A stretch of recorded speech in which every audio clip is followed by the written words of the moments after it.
அனைவருக்கும் மாலை வணக்கம். உணர்ச்சி இல்லாதவர்கள் மனிதன் இல்லை என்பது போல ரசனை இல்லாதவர்கள் மகிழ்ச்சியை காணவே முடியாது. உணர்வுகளோடு சேர்ந்த ரசனை மிகவும் நிறைவாகவும் மகிழ்வாகவும் ஒரு மனிதனை உயிர்ப்பித்து வைத்திருப்பது என்பது ஒரு மிகப்பெரிய வரம். அந்த வரங்களுக்கு விமோச்சனம் கொடுப்பது அப்படிங்கிறது ஒரு படைப்பாளர்களுடைய கனவு, அவர்களுடைய திறம், அவர்களுடைய வலிமை, அவர்களுடைய வல்லமை பலவாறு சொல்லலாம். படைப்பதனாலே நான் இறைவன் என்று கண்ணதாசன் சொன்னதை போல தமிழ் என்ற மொழிக்கு வலிமையும் அழகும் நிறைவும் மனமும் பெருமையும் புகழும் சேர்ப்பது தமிழர்கள். ஏன்னா தமிழர்களோட மனம், தமிழர்களுடைய தன்மை அந்த படைப்புக்கு மேலும் மேலும் வலு சேர்த்து கொண்டு இன்றைய வரைக்கும் கல் தோன்றி மண் தோன்றா காலத்தை முதல் இன்றைய நவீன நாகரிக உலகம் வரை அதை உயிர்ப்பித்து வைத்திருக்கிறதுங்கிறப்போ தமிழருங்கிறதுல மாற்று கருத்து யாருக்கும் இருக்காது. கடல் கடந்து சிங்கப்பூர்ல இவ்வளோ காலம் வாழ்ந்து கொண்டிருக்கக்கூடிய தமிழர்கள் அளப்பரிய பங்காற்றி இருக்கிறார்கள். இன்றைக்கு ஒரு நாட்டின் ஆட்சி மொழியாக, அதிகாரத்துவ மொழியாக இருக்கக்கூடிய தன்மை தமிழுக்கு சிங்கிய அரசாங்கம் கொடுத்து மகிழ்ந்திருக்கிறது. இதை உயிர்ப்பித்து வைத்துக் கொண்டிருக்கும் மனிதர்கள் இங்கே பலர், அதிலே நாம் ஒரு அங்கம். இது மாதிரி இயக்குனர் கதிர் அவர்கள் வருகிறார்கள் என்று நண்பர் அருண்நெல்லியன் என்னிடம் சொன்னபோது நானும் ஒரு ரசிகனாக, அவருடைய பல படங்களின் பரிமாணங்களை ரசித்து மகிழ்ந்த ஒரு மனிதனாக அவருக்கு ஒரு சிறப்பு செய்ய முடியுமா என்று ஒரு கருத்தில் நண்பர் நீதிபாண்டி கேட்டபோது அவரும் உடனே செய்தார். மற்ற நண்பர்கள் எல்லோரும் பலரும் எனக்கு அறிமுகம்தான். ஒரு கோடி தேர்ந்தெடுப்பது அவ்வளோ எளிதான காரியம் அல்ல. அதுவும் வேலை நாட்களில் மனிதர்களை ஒருங்கிணைப்பது மிகவும் சவாலானது. இந்த சூழலில் அவருக்கும் பல நிகழ்ச்சிகள் உண்டு, சந்திப்புகள் உண்டு, நண்பர்களோடு சேர்ந்திருக்கும் தருணங்கள் வேண்டும். ஆனால் எல்லாரையும் ஒரே இடத்துல ஒரு சூழ்நிலையில குயிக்கா பண்ண முடியுமா, அதை செய்ய முடியுமா அப்படிங்கிற ஒரு சவால். அதை நிறைவேற்றி தந்த உங்கள் அனைவருக்கும் எனது மனமார்ந்த நன்றி கலந்த வணக்கம். நான் பேசுறதை விட அவங்க பேசட்டும், நம்ம எல்லாரும் கேட்போம். அதுக்கப்புறம் நம்மளோட சந்தேகங்கள், ஆலோசனைகள், கருத்துக்கள் சிங்கியிலிருந்து தமிழ் ஆட்சி மொழியாக மட்டுமல்ல, உலகளாவிய வழக்கு மொழியாகவும் வலிமையான ஒரு மனிதர்களை உள்ளடக்கிய ஒரு தேசமாக உருவாக வாழ்த்துக்கள். அதுக்கு இன்னைக்கு அவங்க நம்ம வலு சேர்ப்பாங்க அப்படின்னு நம்பிக்கையோடு இந்த ஒளிவாங்கி அவரிடம் கொடுத்து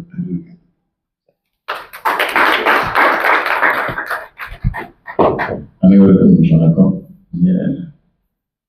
எல்லாருக்கும் இந்த இதய கலந்த நன்றிகள், என் வணக்கங்கள். நீங்கள் எல்லாரும் பார்த்துருப்பீங்க என்னோட படம். நான் நாட் வெரி குட் ஸ்பீக்கர், திரைக்கதை ஆசிரியன். சந்தோஷம். அழகா இன்னைக்கு நான் மலேசியாவில் இருக்கும்போது நண்பர் அருண் ஃபோன் பண்ணார். இந்த மாதிரி நீங்கள் சிங்கப்பூருக்கு வரும்போது ஒரு கெட் டுகெதர் மாதிரி அரேஞ்ச் பண்ணலாம், டாக்டர் ராம் எல்லாம் அரேஞ்ச் பண்ணிட்டேன்னு சொன்னார். ஸோ அந்த வகையில் இந்த நிகழ்வு சிங்கப்பூரில் இருக்கிறவங்க நம்ம எல்லாரையும், நம்மளுடைய உறவுகள் அனைத்தையும் சந்திக்கிற அந்த ஒரு வாய்ப்பை அமைத்து தந்த நண்பர், என்னோட நண்பர்கள், அவர் அப்துல் கலாமோட நண்பர், பிறகு என்னோட நண்பர் அருண் அவர்களுக்கு என் இதயம் கலந்த நன்றியை தெரிவித்துக் கொள்கிறேன். தொடர்ந்து இந்த வாய்ப்பை உருவாக்கி தந்த டாக்டர் ராம் அவர்களுக்கும் என் இதயம் கலந்த நன்றியையும், அருள் நீதிபாண்டியன் ஏற்பாடு செய்த எல்லாத்தையும் உங்களை எல்லாம் வரவழைத்து இன்னைக்கு எல்லாம் சிறப்பு செய்த நீதிபாண்டியனுக்கும் நன்றி. அது தொடர்ந்து நண்பர் ஆனந்த், நிறைய நண்பர்கள், சதீஷ், எல்லாரும் நிறைய பேர் வந்திருக்காங்க, தெரு எல்லாரும் வந்திருக்கீங்க, மற்றும் எல்லாம் எல்லாருக்கும், ஷான், அப்புறம் கமல், நிறைய பேர் எனக்கு தெரியல பர்சனலாக பேசுறதுக்கு. பட் எல்லாரும் இங்கே வந்திருக்கேன். நீங்கள் எல்லாரும் என்னோட ஏதோ ஒரு ஆன்மா ஏதோ முன் பிறவியில் என்னோட கனெக்டட் ஆனவங்க தான் இங்கே வந்திருக்கீங்க எல்லாருமே.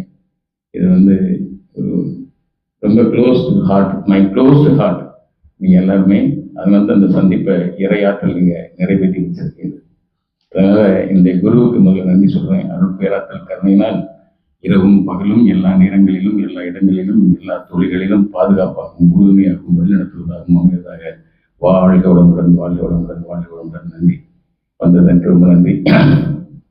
நான் வந்து ஆக்சுவலாக சார் கேட்டார் என்ன மாதிரி ஒரு உரையாடலை வச்சுக்கலாம் அப்படின்னு கேட்டார். சார் நீங்களே சொல்லுங்க அப்படின்னு சொன்னேன்.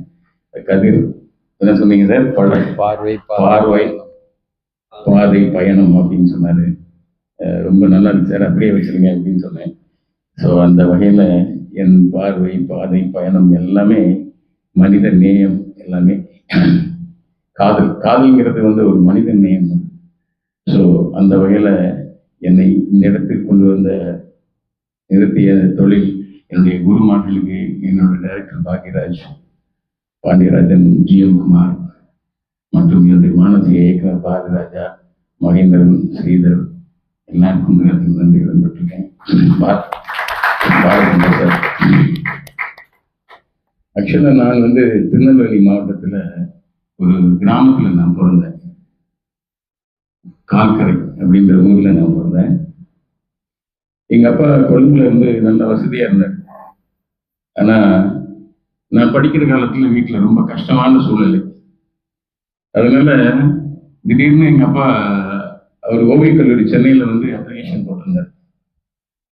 அந்த நேரத்தில் வீட்டில் பணம் இல்லை, நல்லா திடீர்னு சொல்லிட்டாரு. நான் ரொம்ப ப்ரௌடாக என்னோட காலேஜ் மேட்ஸ்லாம், ஏன்னா நான் ஒருத்தன் தான் சென்னைக்கு அப்ளிகேஷன் போட்டிருக்காருங்க அப்பா. மற்றவங்க எல்லாம் பக்கத்தில் திருநெல்வேலி அது மாதிரி நாங்குநேரி பக்கத்தில் இருக்க டவுனில் தான் எங்கள் பசங்கள்லாம் என் கூட ஸ்டூடெண்ட், என்னோட கிளாஸ்மேட்ஸ்லாம் படிக்க போகிறாங்க காலேஜ். நான் மட்டும் ரொம்ப பெருமையாக இருந்தேன், நான் சென்னையில் போய் படிக்க போகிறேன்டா அப்படின்னு.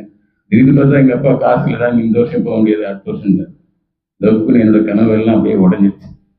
அப்போ என்னால் அதை ஏற்றுக்க முடியல எங்கள் அப்பா சொன்னது. நான் இப்போவே ரொம்ப அடம் பிடிப்பேன். சின்ன பிள்ளையிலேருந்து நான் என்ன செய்யணும்னு நினைக்கிறதுனோ அதை தான் செய்வேன். ஒரே பாதை ஒரே பயணம்ன்ற மாதிரி ரொம்ப அடம் பிடிப்பேன். அது வந்து பரமஹம்ச யோகானந்தர் தான் சொல்றார். நம்ம வாழ்க்கையில எதை செய்ய நினைக்கிறோமோ அது மேல நமக்கு முதல்ல ஆணித்தரமான நம்பிக்கையும் உறுதியும் மன உறுதியும் இருக்கும். அப்பதான் நம்ம அடைய முடியும். அதுல வந்து எதுவுமே அதை அந்த உறுதியை உடைக்கிறதுக்கு எதுவுமே ஒரு காரணம், எதுவுமே காரணம் இருக்க முடியாது. அவ்வளவு உறுதியோடு இருக்கிறவன் வந்து எல்லா இடத்தையும் போய் அடைஞ்சிடும். அப்போ அப்துல் கலாம் சார் கூட அது மாதிரிதான். அவருக்கு வந்து ஒரு பெரிய பைலட் ஆகணுன்றது அவருடைய கனவு. அவருடைய பயோகிராஃபியில் அவர் எழுதியிருக்காரு. அப்புறம் அவருக்கு அது மாதிரி வாழ்க்கையில் அந்த ஒரு வாய்ப்பு கிடைக்குது அவருக்கு. இன்டர்வியூ பைலட்டுக்கு நிறைய பேர் அட்டன் பண்ணுறாங்க, இவரும் அட்டன் பண்ணுறாரு. கரெக்டாக செலக்ட் பண்ணுறது 8 பேர், கரெக்டாக 9 ஆளாக இவர் அந்த வாய்ப்பு கிடைக்காம மிஸ் ஆகிடுது. அப்படியே மனம் உடைஞ்சு அவர் ஊருக்கு திரும்பாம ரொம்ப அப்செட் ஆகி அப்படியே ஹிமாலயஸ் மேலே அப்படியே போக ஆரம்பிச்சிடாரு. போயிட்டு அவருக்கு என்ன பண்ணுறதுன்னு தெரியலன்னா, வாழ்க்கையில் ஒரு பைலட் ஆகிறதுக்கு கிடைச்ச ஒரு வாய்ப்பு கூட இழந்துட்டோமே, நம்ம என்ன பண்ண போகிறோம் அப்படின்னப்போ திடீர்னு பார்த்தா நடந்து போயிட்டு இருக்காரு. அங்கே ஒரு பெரிய ஆசிரமம் இருக்கு, சிவானந்தாவோட ஆசிரமம், சிவானந்த ஆசிரமம். சிவானந்த ஆசிரமம் பார்த்த உடனே நிறைய பேர், இவருக்கு மன அமைதி தேவைப்படுது. அங்கே ஒரு அமைதியான சூழல். அந்த ஆசிரமத்துக்கு அப்படியே போறாரு. அங்கே சிவானந்தா அப்படியே மொட்டை போட்டு அப்படியே படப்படன்னு அப்படியே உள்ளிடுற முகத்தோடு அப்படியே உட்காந்துருக்காரு. இவர் பார்த்த உடனே அப்படியே அவர் கூட எல்லாரும் நிறைய பேர் அவர் போய் பிளஸிங்ஸ் வாங்குறாங்க. அதே மாதிரி இவர் அப்துல் கலாம் சாரும் அப்படியே போய் நிற்கிறாரு. அவர் கண்கள் துளித்து நிற்கிறது. அப்படி என்ன சொல்றதுன்னு தெரியாம அவர் என்ன ஏன்பா அப்படின்னு கேட்குறாரு. இல்லை, எனக்கு இந்த மாதிரி ஒரு வாய்ப்பு மிஸ் ஆயிடுச்சு, எனக்கு என்ன பண்றதுன்னு தெரியல. ஒன்றும் கவலைப்படாத, உன்னுடைய ஆன்மாக்குள்ள என்ன இருக்கு, நீ எவ்வளவு உறுதியா இருக்காங்கிறது யூனிவர்ஸுக்கு கண்டிப்பா தெரியும். அதை உனக்கு கொடுக்க வேண்டிய நேரத்தில் சரியான நேரத்தில் கண்டிப்பா கொடுப்பாரு. அதனால நீ என்ன நினைக்கிறையோ அது கண்டிப்பா உனக்கு நடக்கும் அப்படின்னு சொல்லி அந்த ஒரு பிளஸிங்ஸ் கொடுக்குறாரு. அதனால நம்ம ஆன்மாக்குள்ள நமக்கு நம்ம என்னவாகணுங்கிறது அந்த உறுதி நமக்குள்ள இருந்துன்னா அந்த இடத்த நமக்கு என்ன நேரத்துல எப்ப கிடைக்கும்னு நமக்கு தெரியாது. அதனால அந்த நம்பிக்கையும் உறுதியும் நமக்கு வேணும். அது சின்ன பிள்ளையிலே எனக்கு அந்த மாதிரி ஒரு அடம் பிடிப்பேன். அதே மாதிரி அதனால எங்க அப்பாட்ட சொல்லிட்டேன் நான், இந்த பாரு நல்லா முடியாது, இந்த வருஷம் நீ 16 வயசு 14ஆம் கிளாஸ் படிக்கிறேன், இப்போ எனக்கு அனுப்புறதுக்கு அப்போ ரொம்ப லிட்டரல் மணி தான், ஒரு 2000 bucks 2000 ரூபா இருந்தால் நான் போய் என்னோட காலேஜ் 800 ரூபா ஃபீஸு, போகிறது பஸ்ஸு கிஸு கொண்டு சேர்க்கறது எல்லாம் சேர்த்து அவ்வளோதான் ஆகும். இதை உன்னால் இப்போ அரேஞ்ச் பண்ண முடியலையே, அதனால நான் சொல்கிறேன், அடுத்த வருஷம் நீ இதை செய்ய மாட்டேன், உனக்கு என் மேலே உங்கள் மேலே எனக்கு நம்பிக்கை இல்லை. அதனால பக்கத்தில் அசோகா ஹோட்டல் நாகர்கோயிலில் அதில் என்ன வேலைக்கு சேர்த்துருக்கேன்.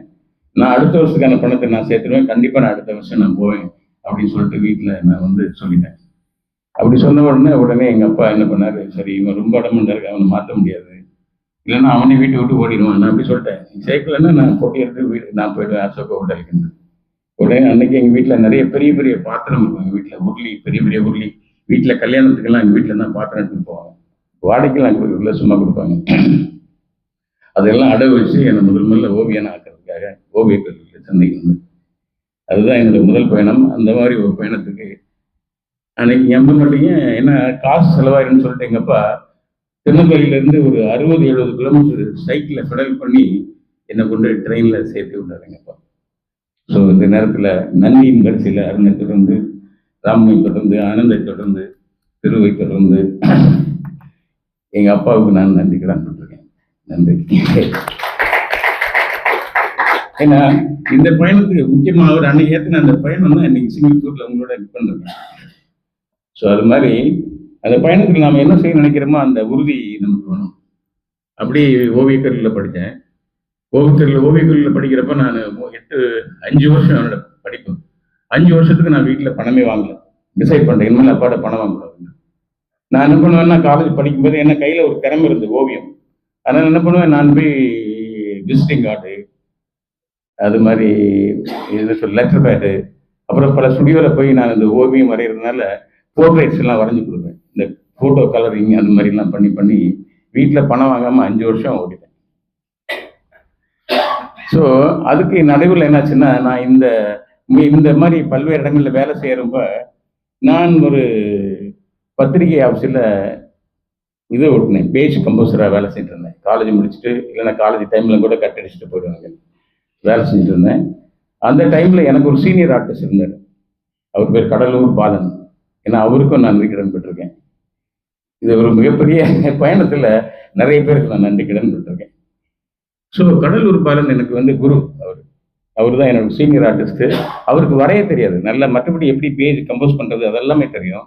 அதனால் நான் ஓவியக்கல்லூரி மாணவனால வரைவேன், அதனால் எல்லாமே நான் வரைஞ்சி கொடுப்பேன். அவர் ஒரு படத்துக்கு தேவைகள்ன்ற படத்துக்கு ஒரு டிசைனராக இருந்தார் அவருக்கு. நான் அதில் எல்லாமே வரைவேன். அந்த படத்தோட டைரக்டரு, அசிஸ்டன்ட் டைரக்டர்லாம் அந்த டிசைனை பார்க்குறதுக்காக வருவாங்க. அப்போ நான் தான் எல்லாம் வரைஞ்சி ஒட்டுறது இதெல்லாம் பார்த்தோன்னே அந்த பையன், குட்டி பையன் நல்லா வரைகிறான்னு சொல்லிட்டு அந்த படத்தோட அசோசியேட் டைரக்டர் மிஸ்டர் சதீஷ், நேற்று தான் சதீஷ் பற்றி நண்பர் ஆனந்துக்கு நான் சொல்லிட்டு இருந்தேன்.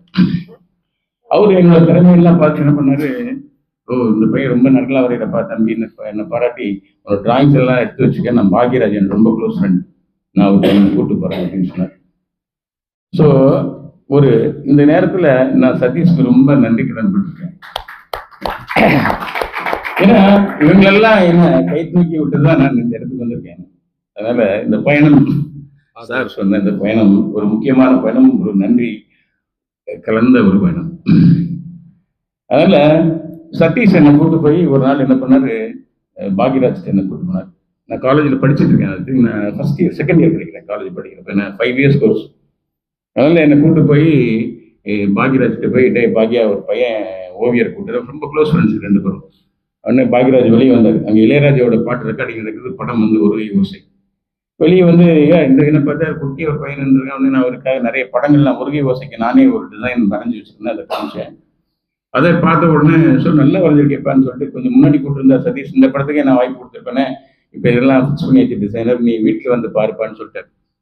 நான் என்ன பண்ணேன், அவர் வீட்டுக்கு அன்னையிலேருந்து வைத்தியராமன் ஸ்ட்ரீட்டில் தினமும் போய் காலையில் அவர் வீட்டில் போய் நிற்பேன். தினம் பார்த்தா அவர் வீட்டில் வாய்ப்பு கேட்டு பல்வேறு அசிஸ்டன்ட் டைரக்டர், நடிகர், அப்படி இப்படின்னு ஒரு பெரிய கூட்டமே நிற்கும், 100 பேர் நிற்பாங்க.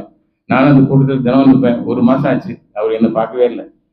அப்புறம் அப்படியே போயிட்டு இருந்தது. ஒரு நாள் என்ன பண்ணாங்க, அடுத்த நாள் இதை வந்து பிரவீனா யார் வர்றாங்க, அவங்க வந்து பிரவீனா அவங்க ஒய்ஃப் நடிகை, அவங்களுக்கு தெரியும் பாக்யராஜ். ஆமாம், நிறைய பேர் பார்த்துருந்தாங்க. இந்த பொடி பையன் எங்கள் தினம் வந்து நிற்கிறான், கையில் ஒரு ஃபைல் வச்சுட்டு அப்படின்னு சொல்லிட்டு என்னை கூப்பிட்டு கேட்டாங்க, என்னப்பா?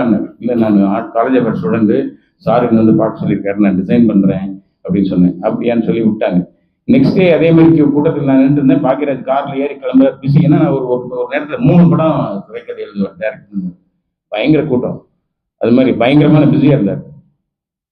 உடனே இந்த அம்மா என்னை பார்த்து தம்பி என்ன பாக்கியா அந்த மாதிரி இந்த பையன் தினம் வந்துட்டு இருக்கான், நீ அவனை பற்றி ஒன்றும் கண்டுக்காம இருக்கு அப்படின்னு அவர் சொல்ல, உடனே பாக்கியராஜ் சார் காரை விட்டு கீழே இறங்கினோடனே நான் போய் வணக்கம் போட்டு நின்னேன். ஓ அப்பா வாப்பான்னு சொல்லி திருப்பி உள்ளே கூட்டு போய் மறந்தே போச்சுன்னு சொல்லி உடனே என்னோட டிசைன்லாம் பார்த்துட்டு உடனே அங்கே வந்து கால் பண்ணி சத்யஜோதி ஃபிலிம்ஸுக்கு கால் பண்ணுறாரு சத்யஜோதி தியாகராஜன். பாருங்க பயணம் எப்படி போகுது பாருங்க. அதுதான் என்னோட இதயம் படத்தோட ப்ரொடியூசர். அது எப்போ நடக்குது? 91 சொல்ல வரீங்களா? நான் சொல்றது 78 புரியுங்களா? 76, 78, 79 எவ்வளோ தூரம் இருக்கு பாருங்க. அப்போவே என்னோட இதயம் படத்தோட அஸ்திவாரத்தை சதீஷ் மூலமா சத்யஜி தியாகராஜனுக்கு பாக்யராஜ் அந்த பயணத்தை முடிவு பண்றது எனக்கு. ஸோ குருநாதர் பாக்யராஜுக்கு நான் ரொம்ப நன்றி கடன் இருக்கேன்.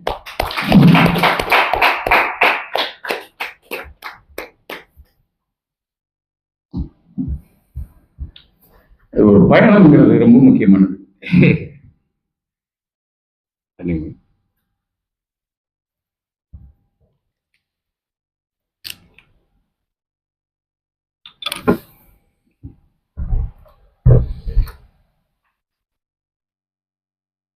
அன்னைக்கு போய் நான் பாக்யராஜ் அந்த படத்துல அந்தையெல்லாம் அந்த படம் அதுக்கு நான் டிசைனராக சைன் பண்ணி அந்தையெல்லாம் படத்துல தான் நான் வந்து மொத்த சினிமாவுடைய நிறைய வேலைகளை கற்றுக்கிட்டேன்.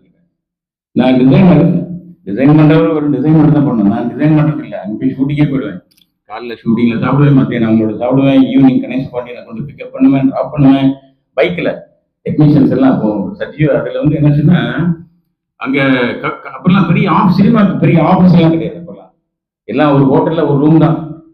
சுதாரான்ற ஹோட்டலில், பெரிய ஹோட்டலில், அது மாதிரி காஞ்சி ஹோட்டலில், இந்த மாதிரி கண்ணதாசனோட கவிதா ஹோட்டல். நான் சொல்கிறது நான் ஒர்க் பண்ணுறது பாக்யராஜ். என்னோட டிசைன் இந்த இந்த இந்த இந்த படத்தோட ஆஃபீஸ் வந்து கவிதா ஹோட்டல், கண்ணதாசனோட கவிதா ஹோட்டல்.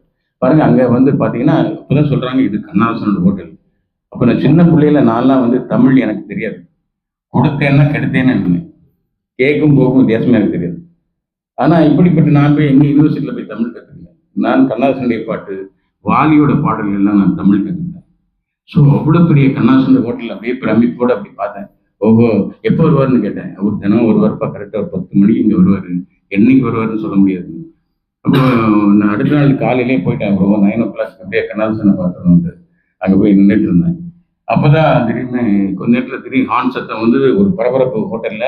உடனே எல்லாரும் போய் கண்ணதாசன் வரணும்னு அவருக்கு ஒரு சேர் எடுத்து போட்டாங்க. உடனே பார்த்துட்டே இருந்தேன். ஒரு ஒயிட் காரில் வந்து அப்படியே பழன்னு அப்படியே ஒரு பட்டு வெட்டி சட்டையில் வந்து அப்படி இறங்கினாரு. நான் நேர பாக்யராஜ் சாரோட ரூமுக்குள்ள ஓடினேன். ஓடி போய் ஒரு பேப்பர், அவர் வந்து கதை திரைக்கிற நைட்டெல்லாம் டிஸ்கஷன் நடக்கும். அதுக்கு பேப்பர் பேட் எல்லாம் இருப்பாங்க. அந்த பேடு பேப்பர் பேனா எடுத்து வந்து நேர பாக்யராஜா சாரி கண்ணதாசன் அப்படி அவர் ஃபோனில் பேசிட்டு இருந்தார். அந்த ரிசப்ஷன்ல இருந்து யார்கிட்டயும் ஃபோனில் பேசிட்டு இருக்காரு. நின்று அப்படி கடற்கன்னு வரைஞ்ச உடனே எனக்கு வந்து அதை எடுத்து கொடுத்தேன். ஃபோனுக்கு பிடிச்ச உடனே பார்த்துட்டு என்னை அப்படியே கட்டி பிடிச்சி எனக்கு பேக்கெட்ல இருந்து ஒரு 100 rupees எனக்கு கொடுத்தாரு. நான் உடனே பாக்யராஜோட அசிஸ்டன்ஸ் வந்து பாண்டியராஜன், ஜிஎம் குமார் அவங்கெல்லாம் அவரோட அசிஸ்டன்ஸ். அப்பெல்லாம் அவருக்கு எல்லாத்துக்கும் ஆப்போசிட் ஹோட்டலில் போய் ஒரு பெரிய எல்லாருக்கும் லஞ்சு, ஒரு பார்ட்டி பண்ணி அன்னைக்கு ரொம்ப சந்தோஷமான நாள். ஏன்னா ஒரு மறக்க முடியாத ஒரு பயணத்தில் சந்திப்புகள் எல்லாம் எப்படி நிகழ்த்து பாருங்க. அந்த மாதிரி ஒரு எவ்வளோ பெரிய லெஜெண்டரி பீப்புள் எல்லாம் சந்திக்கிறேன். அந்த மாதிரி எல்லாம் கண்ணதாசனை சந்தித்தேன். அதுக்கப்புறம் நான் வந்து காலேஜ் படித்து கஷ்டப்பட்டேன். 5 வருஷம் முடித்தேன். முடிச்சப்பறம் என்ன பண்ணுறதுன்னு தெரியல. ஏன்னா ஒரு ஓவியனா டிசைனராக எல்லா இடத்துலையும் ஒரு பெரிய முத்திரையை பதிச்சிட்டேன். அந்த நாட்கள் 3ஆம் வரையெல்லாம் நான் தான் டிசைனர். என்னோட ஹேண்ட் ரைட்டிங் தான் 3ஆம் வரை எழுத்து என்னோட ஹேண்ட் ரைட்டிங் தான். அதெல்லாம் அப்போ கமல், ஸ்ரீதேவி படம், பாரதியோட என்னோட அப்போ வந்து முன்னாடிலாம் இப்போ இல்லாமல் டைப் செட்லாம் கிடையாது. எல்லாமே கையிலே எடுக்கணும். எல்லா எழுத்தும் எல்லாமே வரையணும். அப்போ ஏன்னா பரணியும் ஒரு பெரிய டிசைனர் இருந்தார். அவரெல்லாம் வந்து ஒரு டிசைன் போட்டாருன்னா அதுக்கு இந்த தியேட்டர்ல கூட்டமே வரும். அவருடைய போஸ்டர் தப்பு தாளங்கள் இந்த ரஜினியோட போஸ்டர் அப்படி வரைஞ்சிருப்பாரு. ரொம்ப பியூட்டிஃபுல்லாக இருக்கும் அந்த ஸ்ட்ரோக்கு. சரிங்களா? அந்த மாதிரி எடுத்து அதோட போட்டு நான் காலேஜ் பையன் நானும் டிசைனர் ஆகி 3ஆம் வரை அந்த நாட்கள் நிறைய பாக்யராஜோட படங்கள், டார்லிங் இந்த மாதிரி நிறைய படங்களுக்கு டிசைன் பண்ணிட்டே இருந்தேன். ஆனால் ஏதோ ஒரு தாகம் எனக்கு தோணுச்சு, இந்த டிசைனராகவே எப்படி வாழ்க்கையை போடுறது நான், இதில் என்ன ஒரு பெரிய ஒரு வாழ்க்கை முழுமை அடைஞ்சிடுமா, ஏதோ ஒரு தேடல் அடுத்த கட்டத்துக்கு போயிட்டே இருந்தது. அப்படி போயிட்டு இருக்கும் பொழுது நாமே அசிஸ்டன்ட் டைரக்டர் ஆகக்கூடாது, ஏன் நம்ம டைரக்டர் ஆகக்கூடாதுன்னு ஆசை வந்தது. அப்புறம் வந்து அதே பாக்யராஜ்கிட்ட போய் நான் இதுக்கு வந்து வாய்ப்பு கேட்கலாம் அப்படின்னு சொல்லிட்டு ரெடி ஆகி பாக்யராஜ் எங்கே இருக்காருன்னு தேடி, ஏன்னா பாக்யராஜ் தான் எனக்கு ஈஸியாக பழக்கம். அவர் எனக்கு ரொம்ப தெரியும். அவர் வீட்டில் எல்லாரும் நான் எல்லா படமும் ஒர்க் பண்ணியிருக்கேன். அவர்கிட்ட போய் நம்ம ஈஸியாக சேர்ந்துடலாம் அப்படின்னு சொல்லிட்டு நான் முயற்சி பண்ணி பாக்யராஜ்கிட்ட போய் பார்க்கலான்னு எங்கே இருக்கான்னு கேட்டாருன்னா, அவர் வந்து Gandhi hotel, not Gandhi, Atlantic hotel இல்லை பாம்புரோவில் டிஸ்கஷன் நடக்குது. என்ன படம்னா கவிதை டைரி. அந்த படத்தை டிஸ்கஷன் இருக்கு. எப்படியா நீ பாரதி அவர் போய் பார்த்து நீ எப்படியாவது வாய்ப்பு கேட்டணும் அப்படின்னு சொல்லிட்டு அங்கே போகிறேன். போனால் உங்களுக்கு பெரிய டிஸ்கஷன் நடந்துட்டு இருக்கு. வெளியே வெயிட் பண்ணி இது நின்று திடீர்னு பார்த்து பாக்யராஜ் டக்குன்னு வந்தார். வந்தவுடனே பின்னாடி அவர் தொடர்ந்து நேராக பாரதிராஜா வந்தார். 2 பேரும். பாரதிராஜா ஒரு அப்போ தான் ஃபோர்டு, எல்லோ கலர் ஃபோர்டில் நின்று அவர் தம்மடிக்க வைக்கிறேன். நான் போய் இருக்கேன். வணக்கம் சொன்னேன். வணக்கம்னா என்னையா அப்படின்னு பாக்யராஜ் அசிஸ்டன்ட் ஆகணுன்றான் அப்படின்னு உடனே பாரதிராஜா பிடிச்சி என்ன கண்ணா பின்னாடி திட்டார். டேய், நல்ல ஓவியன் நீ, உனக்கு எல்லாம் வாய்ப்பு கொடுத்துருக்கேன். நானே கலைமணி சார் என்ன பாரதிராஜர் இன்ட்ரடியூஸ் பண்ணியிருக்கேன். நல்லா பெண்ணோட போயிட்டீங்களாம் பார்த்துட்டு நீ சூப்பரான ஒரு ஓவியன், நீ ஏன்டா இது மாதிரி பண்ற? பல பேர் வாழ்க்கையை தொலைச்சிட்டு அலையிறான்டா சினிமாவில், ஏன்டா கெட்டு போயிட போறடா கண்ணா அப்படின்னு பாரதிராஜ் பாக்யராஜ் திட்ட ஆக மட்டும் கண்ணில் டியோஸோட வீட்டுக்கு போனேன். மறக்க முடியாத நாள். சரி, என்னடா பெரிய லெஜெண்டு, நமக்கு தெரிஞ்ச ஒரு லெஜெண்டு பாக்யராஜ் சார் இவ்வளோ படங்கள் ஒர்க் பண்ணோம், ஈஸியாக போய் அசிஸ்டண்டாக சேர்ந்துடலாம் அப்படின்னு பார்த்தா அந்த வாய்ப்பு அன்னைக்கு அப்படியோட குழி தோண்டி அப்படியே பறிச்சாச்சு. என்ன பண்ணுறதுன்னே ஒன்றும் தெரியல. அப்படி அப்புறம் நான் என்ன பண்ணேன்னா, பாண்டியராஜன் எனக்கு ரொம்ப க்ளோஸ் ஃப்ரெண்ட்ஸ். நாங்கள் ஒர்க் பண்ணுற பீரியடில் பாக்யராஜ் ஒர்க் பண்ண பாண்டியராஜன், ஜிஎம் குமார், விஸ்வம், லிவிங்ஸ்டன், இவங்கெல்லாம் எனக்கு ஃப்ரெண்ட்ஸ் எனக்கு. அப்போ பாண்டியராஜனுக்கு வந்து எனக்கு நான் ஓவியம்லாம் வரைஞ்சி நிறைய கம்பெனியில் லெட்டர்ஹெட்லாம் பண்ணி எனக்கு நிறைய பிஸ்னஸ் பீப்புள் நிறைய பேர் பழக்கம். அதில் வேலாயுதம்னு ஒருத்தர் எனக்கு ரொம்ப பழக்கம். அவர்கிட்ட போய் சொன்னேன், என்னோட ஃப்ரெண்டு பாண்டியராஜன் ஒருத்தன் கஷ்டப்பட்டு இருக்கான், டைரக்ஷன் வாய்ப்பு இல்லை, நீ அவருக்கு படம் எடுக்க போற அப்படின்னு என்கிட்ட சொன்னார். அவருக்கு பாண்டியராஜனுக்கு கண்டிப்பாக ஒரு வாய்ப்பு கொடுங்க அப்படின்னு சொல்லி ஒரு நாள் பாண்டியன்ட்ட சொன்னேன். யோ கண்டிப்பாக என்ன சீக்கிரம் இன்ட்ரடியூஸ் பண்ணி அப்படின்னு சொன்னேன். இவர்கிட்ட சொல்லி திருப்பதியில் ஒரு ஹோட்டலில் ரூம் போட்டு பாண்டியனை கூப்பிட்டு போய் இன்ட்ரடியூஸ் பண்ணி அன்றைக்கி ஒரு 10,000 ரூபா அட்வான்ஸ் வாங்கி பாண்டியன் கொடுத்து ஒரு படம் ஃபிக்ஸ் ஆயிடுச்சு. அதான் கன்னிராசி. அந்த படத்தில் நான் அசிஸ்டன்ட் டைரக்டரை ஜாயின் பண்ணேன். ஆனால் அவர் என்ன பாண்டியராஜன் சேர்த்துக்கல. ஜிஎம் குமார்னு அதே படத்தில் அவர் தான் திரைக்கதை வசனம். அவர் என்ன பண்ணார், அவரு வேலு பிரபாகரன் ஒரு கேமராமேன். ஏன்னா அவரும் ஒரு பெரிய கேமராமேன், மறக்க முடியாத ஒரு கேமராமேன். அவருக்கும் நான் நினைக்கிறேன் ஜிஎம் குமாருக்கு மாதிரி பாண்டியராஜன். ஏன்னா அந்த வேலு பிரபாகர் என்ன பண்ணாருன்னா, நான் ஓவியம் எனக்கு தெரியும், அதனால நான் வெளியே வாய்ப்பு கேட்டு வெளியே நிற்பேன், பாண்டியனை பார்ப்பேன், போவேன். நான் அசிஸ்டண்டாக சேர்த்துக்கல. ஒரு நாள் வேலு பிரபாகர் வந்தார். என்னையா ஓவியம் சின்ன சும்மா சாதாரண நினைச்சிருக்கீங்களா? ஹிட்ச்காக் யாரு, ஒரு பெயிண்டர், அவர் தான் நீங்கள் வேர்ல்ட்லேயே பெரிய ஃபில்ம் மேக்கர் அப்படிலாம் அவங்களுக்கு எடுத்து சொல்லி, பெயிண்டர்னா சும்மா நினைக்காதீங்க அப்படின்னு சொல்லி எனக்கு உள்ளே கூட்டு போய் அன்னைக்கே உட்கார வச்சு அசிஸ்டன்ட் ஆகினார் வேலு பிரபாகர். இந்த நேரத்தில் அவருக்கும் நான் நன்றி தெரிவித்துக் கொள்கிறேன். ஏன்னா அந்த பயணம் அப்படியே தொடர்ந்து அன்னைக்கு என்னோட அசிஸ்டன்ட் டைரக்டர்ன்ற பயணத்தில் கன்னிராசியில் ஆரம்பிச்ச படம். அந்த படத்தில் இப்போ நான் உங்களுக்கு நடிச்சிருப்பேன். ஒரு சீனில் டான்ஸ் ஆடிட்டு இருப்பேன், தண்ணி போட்டு ஆடுற மாதிரி பாட்டில் பிரபு கூட. அது என்னோட முதல் அசிஸ்டன்ட் டைரக்டர் நான் ஒர்க் பண்ண படம். அது மாதிரி வேலு பிரபாகரோட நான் சில படங்கள் வந்து நான் அசிஸ்டன்ட் டைரக்டராக ஜெயதேவின்னு ஒரு டைரக்டரோட ஒர்க் பண்ணேன். அவங்களுக்கு நன்றி. ஏன்னா அந்த படத்தில் நான் நிறைய கற்றுக்கிட்டேன். ஏன்னா நான் சினிமாவில் வந்து ஒரு படம் திரைக்கதை எழுதுனீங்கன்னா யாருமே வந்து ஸ்டோரி போர்ட் பண்ண மாட்டாங்க. இப்போ நான் ஓவியங்கிறதுனால கேமரா வேலு பிரபாகரன் முன்னாடி இந்த மேடம் வந்து எதாவது மிஸ் பண்ணிடுவாங்க, நீங்கள் உடனே கதிர் இந்த மொத்த படத்தையும் வந்து ஒரு ஸ்டோரி போர்ட் பண்ணி நீ கொடுக்கணும்னு சொல்லி எனக்கு 2500 rupees அப்போவே பெரிய பணம் வந்து எனக்கு. அந்த டைமில் எனக்கு ஒரு அக்ரிமெண்ட் போட்டு 2500 ரூபா அந்த படம் முழு படத்துக்கு ஒரு போஸ்டர் டிசைன்லாம் பண்ணதுக்கு ஏற்பாடு பண்ணார். அந்த மாதிரி என்னுடைய பயணம். அப்போ என்னாச்சுன்னா, ஒரு முழு படத்துக்கு ஸ்டோரி பண்ணும்போது எனக்கு நான் நிறைய அந்த விஷயங்களை நிறைய கற்றுக்கிட்டேன். நான் பொதுவாக ப்ரொடியூசர்ஸ் எல்லாம் ஸ்டோரி போர்ட் போட்டால் பிடிக்காது அவங்களுக்குலாம். ஏதோ ஆர்ட் ஃபிலிம் எடுக்க போகிறான்னு பயப்படுவாங்க. அந்த மாதிரி ஒரு ப்ரொஃபஷனலாக ஒரு ஃபிலிம் எப்படி பிளான் பண்ணுறது அப்படிங்கிறத பற்றி சினிமாவில் இன்னுமே நிறைய பேருக்கு தெரியாது. அதனால் அந்த படத்தில் எனக்கு அந்த வாய்ப்பு கிடைச்சதுனால நான் நிறைய கற்றுக்கிட்டேன் ஸ்டோரி போர்ட் பண்ணுறது. அது மாதிரி ஜெயதேவி அவங்க படத்தில் ஒர்க் பண்ணேன். அப்படியே பண்ணி கடைசியில் ஒரு நாள் திருப்பி ஜிஎம் குமார் டைரக்ட் பண்ணார். அவர் படத்தில் நான் அசிஸ்டன்ட் டைரக்டரை ஜாயின் பண்ணேன். அப்படி பண்ணிட்டு இருக்கும்போது நான் என்ன பண்ணேன், எங்கள் டைரக்டர் கூட நான் சண்டை போடுவேன். ஊட்டியில் ஷூட்டிங், என்னை கார்த்திகை வச்சு ஒரு படம், ஊட்டியில் ஷூட்டிங்.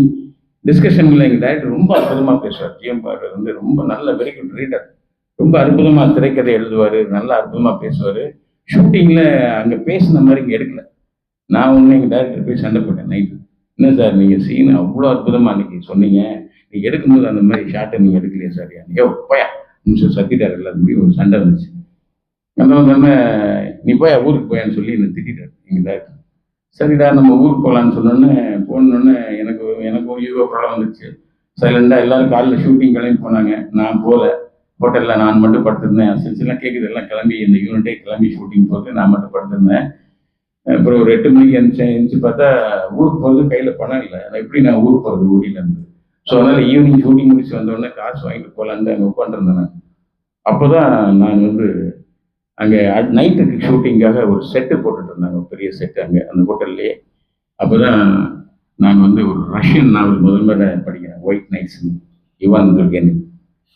ஒரு மிகச்சிறந்த ஒரு நாவல் நான் படிக்கிறேன். என் வாழ்க்கையில் நான் படித்த முதல் நாவல், என்னை ரொம்ப இன்ஸ்பயர் பண்ணிய நாவல். அவருக்கும் நான் நன்றி கடன் பட்டிருக்கேன். நான் வந்து டைரக்டர் ஆன அப்புறம் அந்த நாவல் படித்த இடத்துக்காக நான் சென்ட் பீட்டர்ஸ்பர்க்கு எங்கே எழுதினாரு, அந்த கதை எங்கே நடந்ததுன்னு சொல்லி சென்ட் பீட்டர்ஸ்பர்க்கே நான் போனேன். டிக்கெட்லாம் அப்போ எடுத்துட்டு நான் சென்ட் பீட்டர்ஸ்பர்க் ரோட்லலாம் போய் நடந்தேன். எங்கே ஹீரோயினை போல எங்கே பார்த்தான், எந்த இடத்துல பார்த்தான்னு சென்ட் பீட்டர்ஸ்பர்க்கு நான் அந்த அளவுக்கு என்னை இன்ஸ்பயர் பண்ண ஒரு நாவல். அதுக்கப்புறம் நான் ரஷ்யன் நாவல் எல்லாரையும் படித்தேன். லிட்ரேச்சர், இவான் துர்கெனின் எல்லாரையும் படித்தேன் அந்த காலகட்டங்களில். அந்த புக்கு தான் என்னை ஆரம்பிச்சிச்சு புத்தகம் படிக்கிற ஒரு ஆர்வத்தை. நான் என்னோட அசிஸ்டன்ஸ் எல்லாத்தையுமே சொல்லுவேன், எல்லாரும் படிக்கணும். அதான் வெற்றிமாறன்லாம் நான் சேர்த்ததே அவர் நல்ல ரீடர். மிஸ்கின் என்ற அசிஸ்டன்ட் வெரி குட் ரீடர். எனக்கு வந்து சம்மர் ஸ்டார்ட் மாம்னு ஒரு நாவலை 25 முறை படிச்சிருக்கேன். நான் ஆஃபீஸில் உட்காந்துருப்பேன், சும்மா 2 பேக் போட்டு உட்காந்துருப்பேன். என் முன்னாடி படிச்சுட்டே இருப்பார் நைட்டு ஃபுல்லாக மிஸ்கின். அது மாதிரி அந்த மாதிரி ஒரு நாவலை படிக்கிற வாய்ப்பு அன்னைக்கு எங்கள் டைரக்டர் சண்டை போட்டு நான் போகாதனால எனக்கு கிடைச்சது. அந்த காலத்திற்கும் நன்றி. அதுதான் எனக்கு நிறைய புத்தகங்களை படிக்கிற வாய்ப்பு. நிறைய படித்தேன். அதுக்கப்புறம் நான் அந்த நேரத்தில் டைரக்டரோட சண்டை போட்டு வந்துட்டேன், படம் இல்லை, நான் வீட்டில் இருந்தேன். அதனால் நிறைய புத்தகங்கள் படிக்க ஆரம்பித்தேன் அந்த டைமில். அதுக்கப்புறம் இனிமேல் டைரக்டர்ஸ் வந்துச்சு, இனிமேல் நம்ம டைரக்ட் பண்ணலாம், என்ன பண்ணலாம் அப்படின்னு யோசிக்கிறப்ப, என்ன கதை பண்ணலான்னு தோன்றப்ப நான் வந்து அப்போ தான் யோசித்தேன், நம்ம காலேஜ் படிக்கும்போது ஒரு பிள்ளைய நம்ம லவ் பண்ணுங்க அப்படின்னு யோசித்தேன். அதுதான் நிறையன் கதையோட அந்த ஐடியா. ஆனால் நான் லவ் பண்ணேன்னா எப்படின்னா, லவ் பண்ணி டேட்டிங்லாம் பண்ணி சினிமாவுக்கு எங்கேயும் போகல. அந்த பொண்ணுகிட்ட நான் பேசினதே கிடையாது. அந்த பொண்ணு எனக்கு ரொம்ப பிடிக்கும். ஏன்னா நான் காலேஜ் படிக்கும்போது ரொம்ப பிஸி எனக்கு. ஏன்னா எங்கள் அப்பா பணம் அனுப்பல, ஆனால் நான் வந்து சம்பாதிச்சாகணும். அதனால் நான் காலேஜில் அட்டெண்டன்ஸ் கொடுத்தா கட் பண்ணலாம், நான் போயிட்டே இருப்பேன். அதனால் நான் கிளாஸ்லேயே இருக்க மாட்டேன். ஆனால் கொஞ்சம் ஒரு நாள் 2 நாள் அந்த காலேஜுக்கு வரேன்னா அட்டெண்டன்ஸ் கொடுக்குறது, இன்னொன்று அந்த பிள்ளையை பார்க்குறது, இந்த 2க்கு தான் நான் காலேஜுக்கு போவேன். அதனால் அந்த அந்த காதல் வந்து சொல்லாதில்ல, நான் அவட்ட பேசல, எதுவுமே பண்ணல. நான் அவளை பார்க்குறது எனக்கு ரொம்ப பிடிக்கும். அதனால் அந்த கால் தூரத்தில் பார்ப்பேன், கிட்ட பார்ப்பேன், ஹாய்லாம் சொல்லுவேன். எனக்கு அதுக்குள்ளே நானும் ஹாய் சொல்லுவேன், எனக்கு தெரியும். என் காலேஜ் நான் ரொம்ப ஃபேமஸ். நான் காலேஜ் படிக்கும்போது நாங்கள் அன்றைய நாட்கள் மூதாம்பரை டார்லிங் படத்தில் டிசைன் பண்ணுறதுனால எங்கள் காலேஜ் வெளியே என்னோட போஸ்டர் ஒட்டியிருக்கோம், என்னோட சைன் இருக்கும் அதில், உப்பால்ட்டு பழனி கதிர்னு. அது சைனால நான் காலேஜ் படிக்கும்போதே ரொம்ப ஃபேமஸ். நான் எங்கள் காலேஜ் படிக்கும்போது அதனால் எல்லாரும் என்னோட நல்லா பேசுவாங்க. நான் பயப்படுவேன் அவங்களுக்கெல்லாம் பேச மாட்டேன், பார்த்துட்டு போயிடுவேன், அவ்வளோதான். இப்போ நான் வந்து கதை யோசிக்கிறப்ப, என்னடா கதை பண்ணுறதுன்னு யோசிக்கிறப்ப, நம்ம காலேஜில் படிக்கிறப்ப பிள்ளைய லவ் பண்ணாம ஒரு ரொம்ப பிடிச்சிருந்து அப்படி நம்ம எதுவுமே சொல்லலையே, ஏன் இந்த சொல்லாத காதலை ஒரு கதையை எடுக்கக்கூடாது? இது மாதிரி காதல் எல்லாரும் கடந்து வந்திருப்பாங்க ஒவ்வொரு நேரங்களில். ஏன்னா ஒரு பஸ் ஸ்டாண்டில் நிற்கும்போது கூட ஒரு கிளம்ஸில் ஒரு பொண்ணை ஒரு செகண்ட் லவ் பண்ணுவோம். அது லவ்னா காதல்னா அதுக்கு ஒரு பெரிய கதைலாம் எனக்கு தேவையில்லை. அந்த கிளிம்ஸ் ஆஃப் த மூமெண்ட் நம்ம ஒருத்தர் ரசிக்கிறோம் இல்லையா, அது ஒரு பெரிய காந்தம், அது ஒரு பெரிய கிளிம்ஸ், அது ஒரு பெரிய ஒரு லைட். அது புரியுங்களா? அந்த மாதிரி நான் அந்த படித்த அந்த நினைவை நான் ஒரு படம் பண்ண நினைச்சேன். ஆனால் கதை இதில் ஒரு வில்லன் இல்லை, ஒன்றும் இல்லை, யாருமே கிடையாது. எப்படி இது திரைக்கதை எழுதுறது ஒரு பெரிய சேலஞ்சாக இருந்தது. பட் நானே காலையிலே இருந்து யோசிப்பேன், பண்ணுவேன், வேலை இல்லை, அப்படியே எழுதி என்ன பண்ணலான்னு நினைக்கிறப்ப ப்ரொடியூசர் பிடிக்கணும். அடுத்தல கதை எழுதி முடித்தேன். ஓரளவுக்கு ஒரு சீன், ஒரு 40 சீன் ரெடி பண்ணிட்டு எப்படி ப்ரொடியூசரை தேடுறப்ப அப்போதான் ஞாபகம் வந்தது சத்யவதி தியாகராஜன். ஏன்னா அவர் தான் எனக்கு முதல் படம் பாக்யராஜ் சொல்லி அந்த நாட்கள் படத்தில் என்ன டிசைனர் ஆக்கி அந்த வீட்டுக்கு நான் தியாக சார் வீட்டுக்கு எனக்கும் என்ன ரிலேஷன்ஷிப்னா, அவங்க வந்து ஆர்மியோட சன்னன்ல அவர் நிறைய இதயக்கணிலேருந்து பெரிய படங்கள் எடுத்திருக்கு. சினிமாவில் பெரிய ஃபேமிலி எம்ஜிஆர் வச்சு எடுத்திருக்காங்க. எங்கள் ப்ரொடியூசரோட அப்பா தான் வந்து மணிரத்னம் படம் ஃபாதரும், அவங்க 2 பேரும் வீனஸ் பிக்சர்ஸோட பார்ட்னர்ஸு. ஸ்ரீதர் அவர் தான் இன்ட்ரோடியூஸ் பண்ணது. சத்யவதி தியாகராஜனுடைய அப்பா தான் ஸ்ரீதரவே அறிமுகப்படுத்துறவர். பெரிய குடும்பம். அந்த வீட்டில் என்னன்னா, நான் வீட்டுக்கு போகும்போது நான் ஓவியம் இல்லையா, அவங்க அப்பா பொங்கல் தீபாவளி அன்னைக்கு கோலம் போட்டுருந்தாங்க. கதிர் நீ நல்ல வழியில உட்காரு, இந்த கோலத்துல வந்து கலர்ஃபுல்லா பண்ணுவேன். அப்போதான் பிடிச்ச காட்டுல ஒரு பண்ணிட்டு இருக்கேன் அப்படின்ட்டு. அதனால அப்படினால அவங்க வீட்டில் ரொம்ப பழக்கம் எனக்கு. அவங்க வீட்டில் அவங்க ஒய்ஃபு, அவங்க அம்மா எல்லாரும் பழக்கம் எனக்கு. அதனால என்ன பண்ணேன், இவர்கிட்ட தான் என்ன கதை சொல்றது. ப்ரொடியூசர் அவ்வளோ ஈஸி சந்திக்க முடியாது. சினிமாவில் ப்ரொடியூசரை சந்திக்கிறது அவ்வளோ பெரிய ஈஸி கிடையாது. அதில் எனக்கு தெரிஞ்ச ஒரே ப்ரொடியூசர் வந்து சத்யஜித் ஃபிலிம்ஸ் தியாகராஜன். அதில் இவர்கிட்ட போய் நம்ம கதை சொல்லிடலாம், நமக்கு ரொம்ப ஈஸியாக ஒரு வாய்ப்பு இருக்குன்னு சொல்லிட்டு கதை எதுக்கு சொல்றதுக்குன்னு அவர்கிட்ட போனேன். கேட்குறேன்ட்டு ஒரு வருஷமா இந்த கதையை கேட்குறேன். ஒரு வருஷம் ஆச்சு, என்னடா கதை சொல்லவே முடியல அவர்கிட்ட. வேற ப்ரொடியூசர்கிட்ட போனாலும் பார்க்க கூட முடியாது. இவரை மட்டும் அட்லீஸ்ட் பார்க்க முடியும், வீட்டில் போக முடியும். எனக்கு அவ்வளோ ஈஸியாக அணுகுமுறை ஒரு தொடர்பு கொள்றது பார்க்கறது ரொம்ப ஈஸி. ஏன்னா 1 year ஆகி போச்சு, கதையே கேட்கல அவர். அப்போ நான் ஒன்றா டிசைட் பண்ணேன், இனிமேல் இவர் சொல்றதுக்கு எல்லாம் நம்ம அப்பாயின்மெண்ட் காத்துட்டு கூடாது. நம்ம தான் வீட்டுக்குள்ளே போகிற அளவுக்கு நமக்கு கதவு திறந்துருக்கிறதுனால நான் என்ன பண்ணேன், அவர் வந்து உட்கார்ந்த உடனே நான் கிட்ட போன உடனே ஓப்பனிங் அப்படின்னு சொல்லிட்டு எடுத்த உடனே சீனு ஆரம்பிச்சேன். நான் ஒரு 6 சீன் 7 சீன் அப்படியே கண்டினியூ போயிட்டேன். உடனே எனக்கு பிடிச்சி நிறுத்தி அவரு அப்படி சொல்லி, சாரி நீ என்ன பண்ணு, நீ சத்யா மியூஸ்ல வந்து படம் பயங்கர ரஜினி சார் படம்லாம் நடந்துச்சு, நீ அங்கே வா அப்படின்னு சொன்னார். ஓகே என்ன நிறுத்தி 4 சீன் 6 சீன் மேலே கேட்கலையா விட்டு நம்ம அவாய்ட் பண்ணிட்டு போயிட்டாரு, சும்மா போய் சொல்றாருன்னு நினைச்சேன். நான் சத்யா மியூசிக் ஒரு 11 o'clock போனேன். நான் போயிட்டு சொன்னேன், இது மாதிரி சார் தியாக சார் வர சொல்லியிருக்காரு. பழனியப்பன் பெரிய மேனேஜர் இருந்தார், அவர்கிட்ட சொன்னேன், இது மாதிரி நான் வந்து தியாக சார் வர சொல்லியிருக்காரு. அப்படியா, சரி உட்கார் தம்பி. அங்கதான் எனக்கு குஞ்சுமோகன் பழக்கம் வர்றாரு. அங்கே போய் உட்கார்ந்து வெயிட் பண்ற டைம், ஏன்னா அவர் பெரிய டிஸ்ட்ரிபியூட்டர். சத்யா மூவிஸ் படங்கள் எல்லாமே, ரஜினி படங்கள் எல்லா தமிழ் படங்களும் கேரளாவுக்கு வாங்குற ஒரு ஒரு டிஸ்ட்ரிபியூட்டர். அவருக்கு அதை இன்ட்ரடியூஸ் பண்றாங்க. எனக்கு இந்த பையன் நல்ல ஓவியர், நல்ல டிசைனர். அப்படியே தம்பி ஓகே அப்படின்னு தட்டி கொடுக்குறாரு. அப்படி முடிஞ்சது. கொஞ்ச நேரம் அவர் போயிட்டார். அப்புறம் என்னாச்சுன்னா, இவர் கொஞ்ச நேரத்தில் வந்தார்.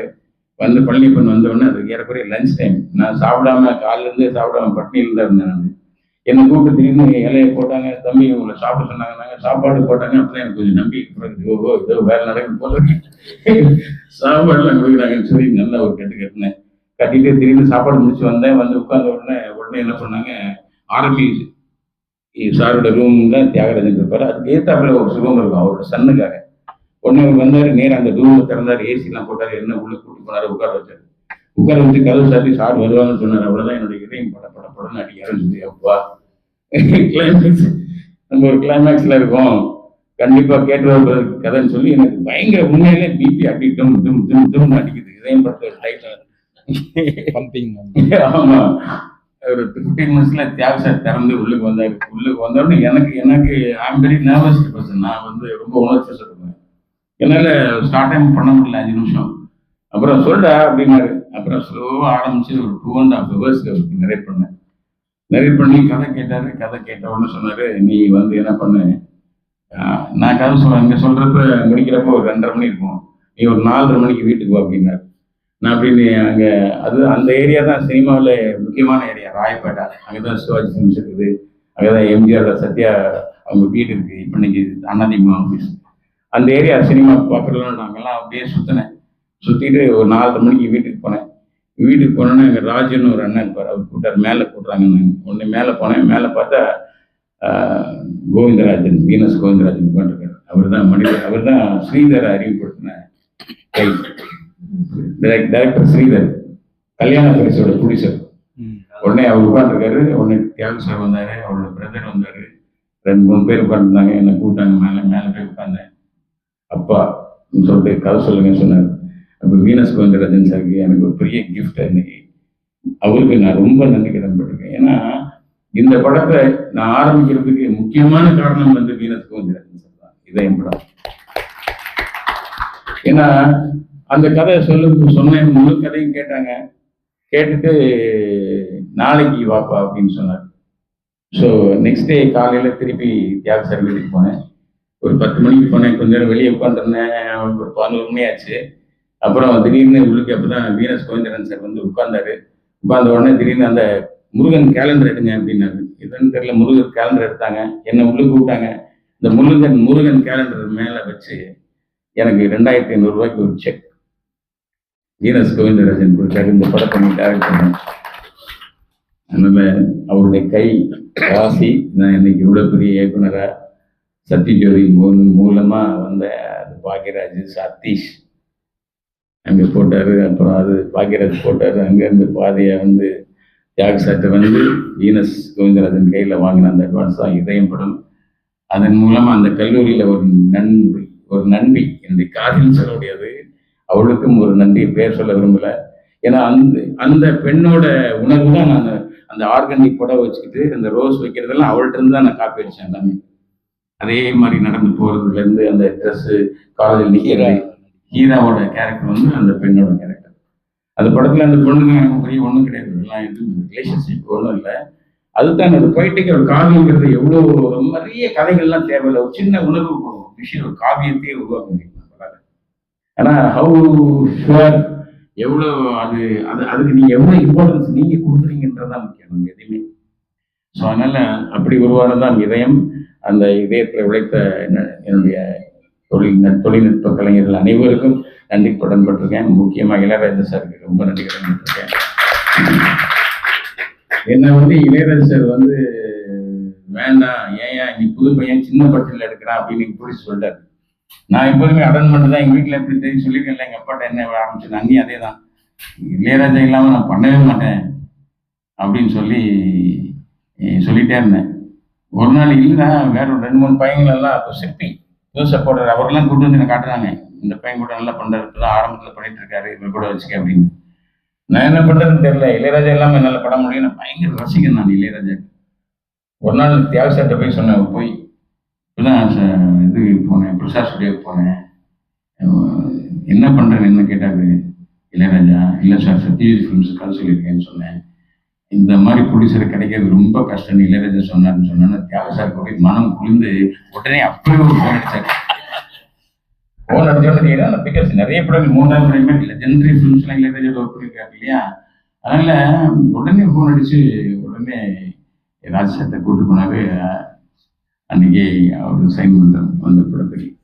அதுக்கப்புறம் முக்கியமாக இன்னொரு மிகப்பெரிய லெஜெண்டை நான் சந்திக்க வேண்டிய ஒரு வாய்ப்பு இதயத்தில் கிடைச்சது. அது யாருன்னா, அது வந்து நானே தேடி கிடைச்சதில்லை, எனக்கு இறைவன் கொடுத்த ஒரு கிஃப்ட். அது ஒரு நான் தேடி இந்த வேணும்னு கிடைக்கல, அப்படியே கொடுத்த கிஃப்ட். அது என்னன்னா, இளையராஜா ஃபிக்ஸ் பண்ணியாச்சு, கேமராமேன் அடுத்தது வந்து ரைட்டர் யாருன்னும் போது வாலி சார் போய் பாருங்க அப்படின்னு சொல்லி தியாக சார் சொல்றாரு. நான் அப்பெல்லாம் வைரமுத்து தான் ரொம்ப பாப்புலரான பேர். என்னடா வைரமுத்து நினைச்சேன், வாலிட்ட போக சொன்னாங்க அப்படின்னு. உடனே அது என்ன அந்த காலகட்டம் இளையராஜாவுக்கும் வைரமுத்துக்கும் இருந்த ஒரு சின்ன ஒரு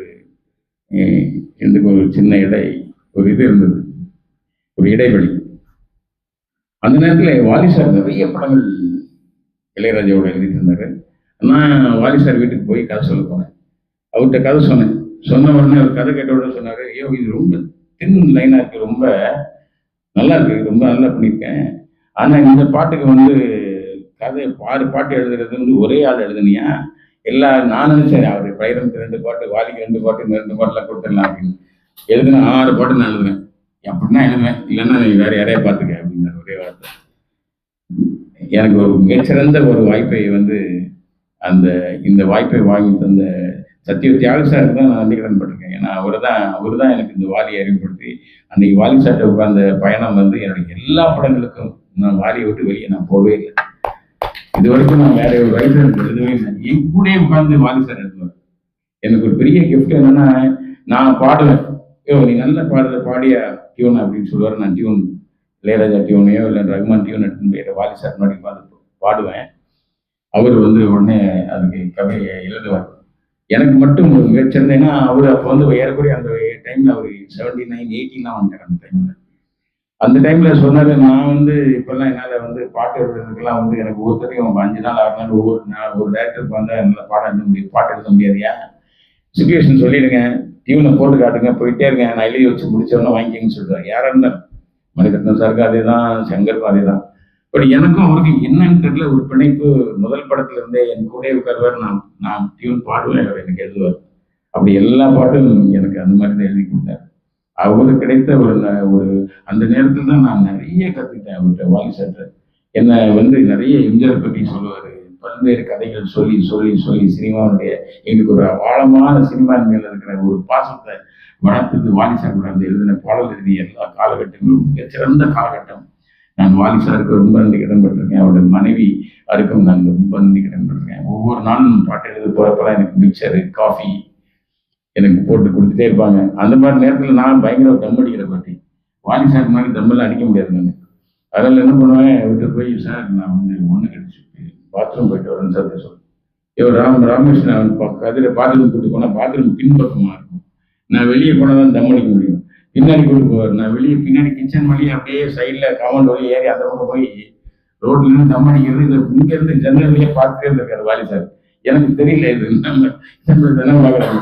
ஒவ்வொரு முறையும் நான் பாட்டு எழுத போகும்போது சார் பாத்ரூம் நானே நீ உட்காருங்க, இவன் ராமகிருஷ்ணன் அந்த ஆஸ்பத்திரி எடுத்து வேணார் ஒரு நாள் சார் எடுத்து வந்து எதுக்கு ஆஸ்பத்திரி உட்காரியா பாத்ரூம் போறேன். என்ன பாத்ரூம் வெளியே போய் தம்மடிச்சு ஓடி வர பாத்ரூம் போட்டு உட்கார் அடி என் நண்பன் தான் குடி ஆஸ்பத்திரி சார். பாருங்க எவ்வளவு பெரிய லெஜண்ட் எம்ஜிஆர், சிவாஜி, எத்தனையோ பேரை பார்த்து நான் ஒரு சாதாரண ஒரு இளைஞன் முதல் படம் பண்ண போயிருக்கேன். அடி அப்படின்னு நான் அந்த வாய்ப்பை பயன்படுத்திக்கவே இல்லை. ஏன்னா அவரை நான் ஒரு தெய்வம் மாதிரி வச்சிருக்கேன். எனக்கு தமிழ் சொல்லி கொடுத்து சின்ன பிள்ளையில இருந்து என்னோட வாத்தியார். அவர் முன்னாடி தமிழ் அடிக்கூடாதுன்னு டிசைட் பண்ணேன். சார் எவ்வளோ ஃபோர்ஸ் பண்ணார், நான் அடிக்கவே இல்லை. அதே கதை திருப்பியும் பாத்ரூம் போவேன்னு சொல்லுவேன், வெளியே போவேன். ஏன் கேட்க மாட்டேங்கிறேன்னு சொல்லுவார். அப்படி அந்த மாதிரி எனக்கு அவரோட அந்த நட்பு கிடைச்சது மிகப்பெரிய பாக்கியம் வாலி சாரோட. ஏன்னா அவர் மாதிரி பாடல்லாம் எழுத முடியாது. நான் நிறைய படங்கள்லாம் எழுதி முடிச்சு காதலில் நம்ம பாட்டு எழுத போகும்போது காதலா திருப்பி காதல்னு வண்டியா 6 பாட்டு லவ் ஒண்ணு ஏன் எத்தனை பேரை பாட்டு எழுதினியா, நான் எவ்வளோ 1000 10,000 பாட்டு எழுதிருமையா இது மாதிரி காதல் பாட்டு. சரி சொல்லு கதை அப்படின்னாரு. நான் சொன்னேன் சார் கதையெல்லாம் சொல்ல மாட்டேன், என்ன எனக்கு ஒரு நல்ல பல்லவி வேணும். என்ன மாதிரி பல்லவிய அப்படின்னு. குமரி பெண்ணின் உள்ளத்திலே குடியிருக்க நான் வர வேண்டும், குடியிருக்க நான் வருவதென்றால் வாடகை என்ன தர வேண்டும். இந்த மாதிரி பல்லவி இல்லை சார். இப்பெல்லாம் நீங்க எனக்கு இந்த மாதிரி ஒரு பல்லவி மட்டும் எழுதுங்க இந்த டியூனுக்கு, அவ்வளவுதான், கதைலாம் சொல்ல மாட்டேன். உடனே என்னை கட்டி பிடிச்சி நீ பெரிய கேடியா நீ அப்படின்னு சொல்லிட்டு எனக்கு என்ன விலை அழகை சொன்ன விலைக்கு வாங்க வருவேன் விலை உயர்ந்தாலும் தருவேன். ரொம்ப அது மாதிரி பெரிய கலைஞர்களோட வேலை செய்கிற ஒரு பாக்கியம் எனக்கு கிடைச்சது. ரகுமான்கிட்ட என்ன அதே மாதிரி ரகுமான் நான் சந்திச்ச ஒரு மிகப்பெரிய ஒரு பயணத்தினுடைய ஒரு இன்னொரு நான் ரொம்ப நன்றி கடன் பண்றது ரகுமானுக்கும். எப்படின்னா நான் இதயம் முடிச்ச உடனே ஒரு ரொம்ப ஸ்டைலான மாடர்னான ஒரு ஃபில்ம் எடுக்கணும் அப்படின்னு எனக்கு ரொம்ப ஆசை இருந்தது. பயங்கர ஸ்டைலான மேக்கிங் பண்ணணும், ஃபில்மே ஒரு ஆட் ஃபில்ம் மாதிரி இருக்கணும். ரொம்ப அதுக்கு இளையராஜாவோட மியூசிக் ஃபோக்கா இருக்கும். அதனால நம்ம ஒரு புது மியூசிக் இன்ட்ரடியூஸ் பண்ணலாம். நான் எல்லா படங்கள்லுமே யாராவது நான் என் படங்கள்ல ஒர்க் பண்ணும்பொழுது எனக்கு புதுமுகங்களோட ஒர்க் பண்றது ரொம்ப பிடிக்கும். நான் இதயம் படத்திலேயே நான் பிரபுதேவா ஒரு கோரியோகிராஃபர், அவர் உங்க அப்பா கூட அசிஸ்டன்ட் மாதிரி வருவார். நான் அவரை அவங்க சுந்தரமாசத்தை சொல்லி நான் தான் ஏப்ரல் மெயில் பசுமையில் என்ற பாட்டுல நான் ஒரு ஆக்டராகவும் கோரியோகிராஃபராகவும் நான் தான் அறிமுகப்படுத்தேன். அதே மாதிரி அவரோட தம்பி ராஜசுந்தரத்தையும் நான் அறிமுகப்படுத்தினேன். அதே மாதிரி ஆக்டர் கோரியோகிராஃபர். அவங்கெல்லாம் 2000-3000 படங்கள் வாசித்தாங்க. அது மாதிரி எனக்கு புதுசா யாராவது பார்த்தா புது டேலண்ட் கொடுத்து அதே மாதிரி புது ஹீரோவும் அது மாதிரி புது அந்த பொண்ணும் ஒரு மாடல் அது அந்த ஹீரோயினா போட்டேன். ஹீரோவும் நான் புதுசாக தான் போடுவேன்னு சொன்னேன். நீங்க எல்லாம் புதுசு ஒன்னையும் வச்சு ஹீரோயும் புதுசாக போட்டு யாரையா படம் வாங்குவான்னு சொல்லி தான் ப்ரொடியூசர் ஆர்டிஸ்ட் தான் வேணும்னு சொல்லிட்டார். அந்த மாதிரி சந்தர்ப்பங்கள்ல நாங்கள் முரளி மோகன், கார்த்திக் இந்த மாதிரி நிறைய நடிகர்கள்ட்ட போய் கதை சொன்னேன். நான் எந்த நடிகருக்குமே கதை பிடிக்கல. இதையும் படத்துல யாருமே கதை பிடிக்கல. ஏன்னா இந்த படத்துல காதலில் ஒரு சண்டை இல்லை, டூயட் சாங்கே கிடையாது. அந்த பாட்டுல ஃபீமேல் வாய்ஸே கிடையாது. 5 பாட்டு மேல் வாய்ஸ் தான். அதனால யாருக்குமே கதை பிடிக்கல. ஹீரோ கார்த்திக் சொன்னேன் சரியில்லைன்றார். ப்ரொடியூசர் அப்படியே 4 மாசம் தொங்கிடுச்சு படம்.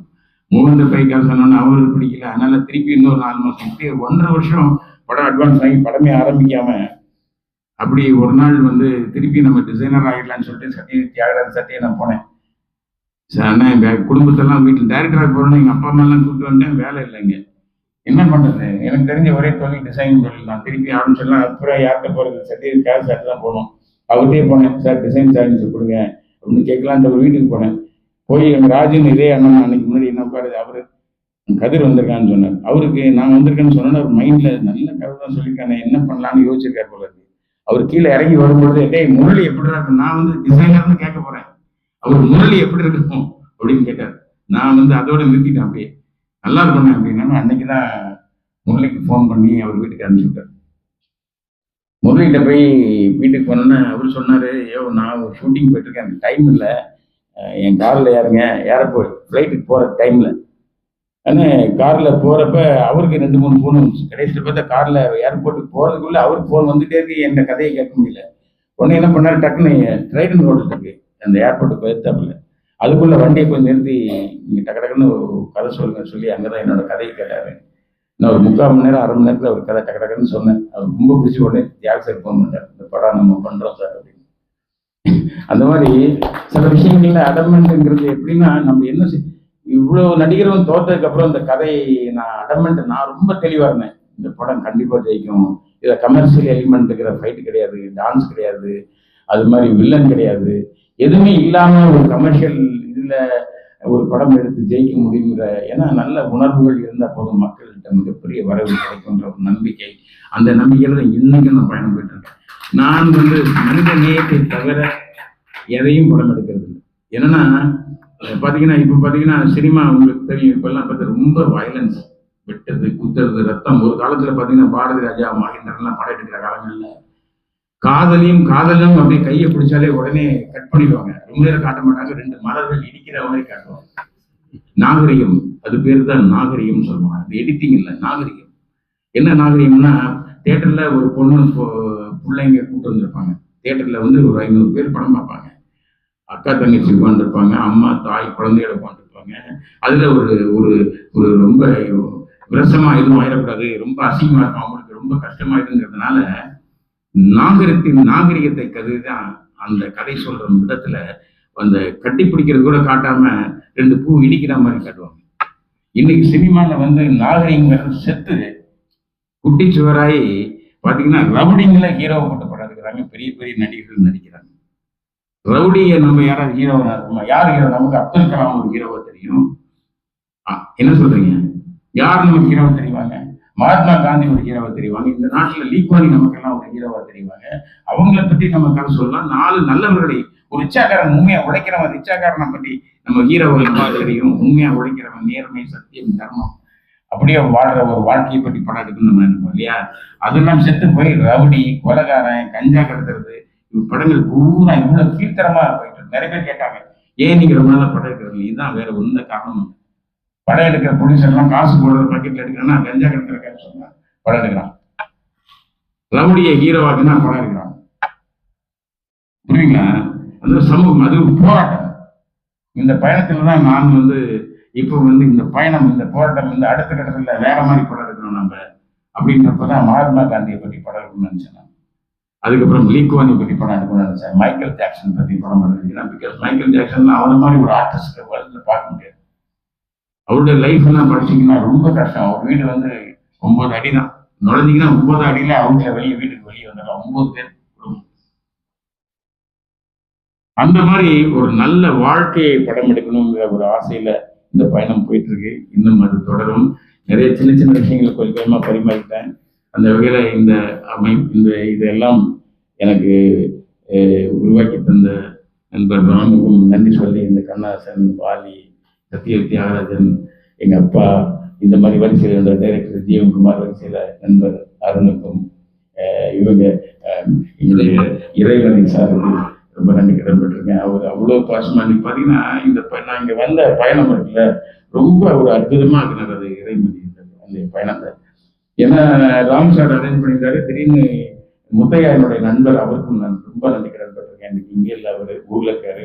அவருடைய ஃப்ரெண்ட்ஸ்க்கெல்லாம் நிறைய பேர் சொல்லியிருந்தாங்க, நீங்க போங்க, என்னோட நண்பர் கதிர் அங்கே ஒரு சின்ன ஒரு கெட்டுக்கதை இருக்கு, போங்க அப்படின்னு சொல்லி நிறைய பேர் ஃபோன் பண்ணப்ப இறைமதி சார் திடீர்னு நேற்று ஃபோன் பண்ணி, சார் உங்க வீட்டு பக்கத்துல நான் இருக்கிறேன், நீங்க அங்கேருந்து வண்டி அனுப்ப வேண்டாம், ராம் சார் எதுக்கு அங்கேருந்து, நானே உங்களை கூப்பிட்டு போறேன்னு சொன்னாரு. உடனே நான் வந்து டாக்டர்கிட்ட சொன்னேன், வந்துருங்க கதிர், அவருடைய வாங்க, நமக்கு நண்பர் தான் சொன்னோடனே சார் என்ன கூப்பிட்டு வந்தார்.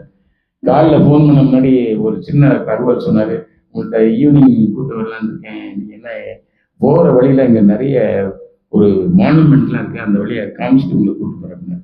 என்ன மானுமெண்ட்னு கேட்டேன். அது வார் மெமோரியல்னு. சார் எனக்கு ரொம்ப இந்த பயணத்தில் நாங்கள் வந்திருக்கிற முக்கியமான இந்த பயணத்துக்கும் அந்த வார் மெமோரியலுக்கும் ரொம்ப சம்மந்தம் இருக்குது. நான் லீக்வாலி உங்களுடைய செகண்ட் வேர்ல்டு வார் நடந்த இடங்கள் எல்லாம் பார்க்க விரும்புகிறேன். அவரோட பயோகிராஃபி படிச்சுட்டு இருக்கேன். எப்படி சிங்கப்பூர் உருவான கதையை படிச்சுட்டு இருக்கிறேன். எனக்கு அதெல்லாம் பார்க்கணும். கரெக்டாக நீங்கள் வந்து நானே உங்களை கேட்கல, எனக்கு எப்படி வாலி சார் வந்து எனக்கு வந்து தியாகராஜன் கொடுத்தாரோ அதே மாதிரி நீங்கள் வந்து கேட்காமலே என்னுடைய பயணத்தை தொடங்கி வைக்கிறீங்கன்னு சொல்லிட்டு என்னை கரெக்டாக கூப்பிட்டு போய் இங்கே வர்ற வழியிலே அங்கெல்லாம் போய் ஒரு பெரிய நாங்கள் செகண்ட் வார் நடந்த இடங்கள், வார் மெமோரியலில் சிங்கப்பூரை உருவாக்குறதுக்காக உயிர் நீத்தவர்களுடைய இடங்களெல்லாம் சார் நான் வீடியோ பண்ணேன் வர வழியே. ரொம்ப நன்றி சார், ரொம்ப நன்றி. எனக்கு ஒரு மிகப்பெரிய ஒரு உணர்வாளர், அவருக்கு நன்றி. இப்போ நான் வந்ததுலேருந்து இப்போ இல்லை, சிங்கப்பூரில் லாஸ்ட் டைம் வந்ததுலேருந்து நண்பர் நன்றி. ஒரு ஒரு என்னோட உறவினருக்கு மேலே என்னை ரொம்ப பாதுகாத்து பார்த்து இருக்கிற mister Anand and Thiru last time வந்த எனக்கு ரொம்ப ஆதரவளித்த மனோ, எல்லாருக்கும் நன்றி. இங்கே நீங்கள் வந்த எல்லாருக்கும் ரொம்ப நன்றி. உங்களுடைய இப்போ நீங்கள் வந்திருக்க பயணம் சாதாரண பயணம் இல்லை, என்னுடைய அடுத்த பயணத்தில் நீங்கள் ஊக்கம் கொடுக்குறீங்க. அதனால் இது வந்து ஒவ்வொரு பயணமும் ஒவ்வொரு பார்வையும் என்ன சொல்றீங்க, ஒவ்வொரு சந்திப்பும் மறக்க முடியாதது. அதில் ஏதோ ஒரு காரணம். நான் சொன்னல, இப்போ சதீஷ் என்னை பார்க்குறப்ப ஏதோ நடக்குன்னு பார்த்தீங்கன்னா எவ்வளோ பெரிய பயணம் பார்க்குறேன். நேற்று கூட ஃபோன் போட்டு ஆனந்துக்கு ஃபோன் பண்ணி கொடுத்தேன். ஏன்னா ரொம்ப சந்தோஷப்பட இருக்காது, சிங்கப்பூரில் ஃப்ரெண்ட்ஸுக்கெலாம் என்னை பற்றி பேசுகிறேன்னா அவருக்கு ஒரு மன மகிழ்வு வரும். அதுக்காக ஃபோன் போட்டு கொடுத்தேன். ஆனந்த் பேசினார் அவரோட. ரொம்ப நன்றி எல்லாருக்கும், என் இதயம் நன்றி.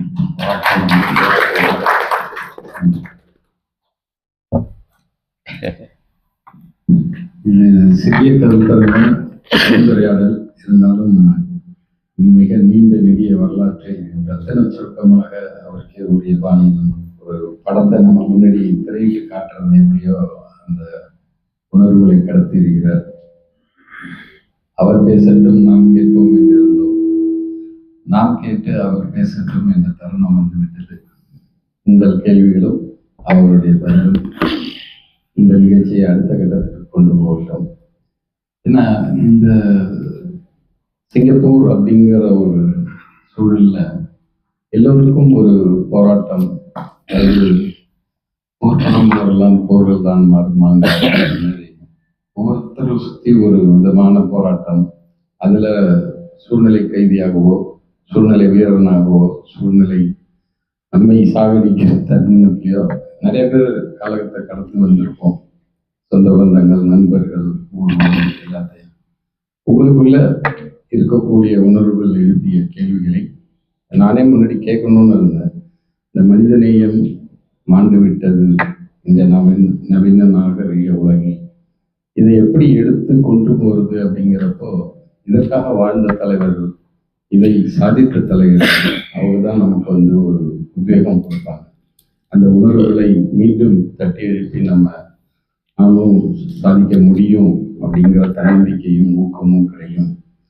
ஏன்னா தலைமைத்துவம் என்பது மிகப்பெரிய பரிணாமம். அந்த பரிணாமத்தின் பரிமாணத்தில் மனிதர்கள் தங்களை செதுக்கிக் கொள்ளுகிற கிரேக்க சிற்பம் மாதிரியான ஒரு சூழல் உருவாகும்.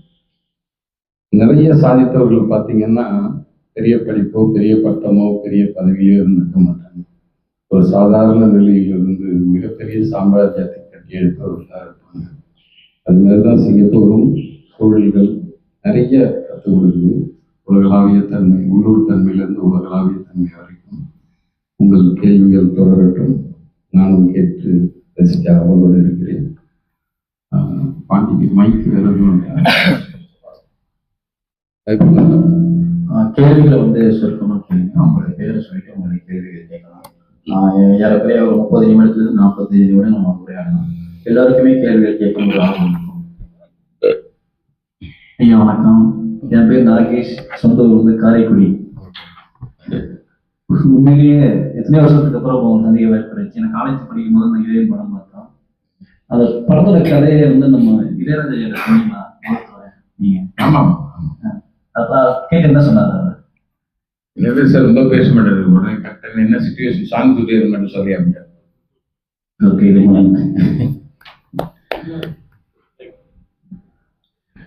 நாங்க என்ன கேட்கணும்னு நினைச்சோமோ எல்லாமே உங்களுடைய அந்த சுருக்கமா ரத்ன சுருக்கமா சொல்லிருக்கீங்க. ஸோ ரெஹ்மான் சார் கூட சொன்னது யங்கிற பாடல்கள், அதே மாதிரி பெண்ணல்ல ஊதா, முஸ்தபா ஓ மரியா மரியா, இந்த மாதிரி அடுக்கு தொடர்ல உள்ள பாடல்கள் எல்லா படத்திலும் ஒரு பாடல் நம்ம படத்துல இருக்கு. அது எதாச்சியா இருந்ததா நான் திட்டமிட்டு அந்த மாதிரி இல்லை எதாச்சியா இல்லை, எல்லாமே எதேச்சியா. அது உங்களுடைய பாதை பயணத்துல வந்து எவ்வளவு சின்சியரா நீங்க இருக்கிறீங்க அப்படின்னு தெரிஞ்சா தானே அதெல்லாம் அமையும் உங்களுக்கு.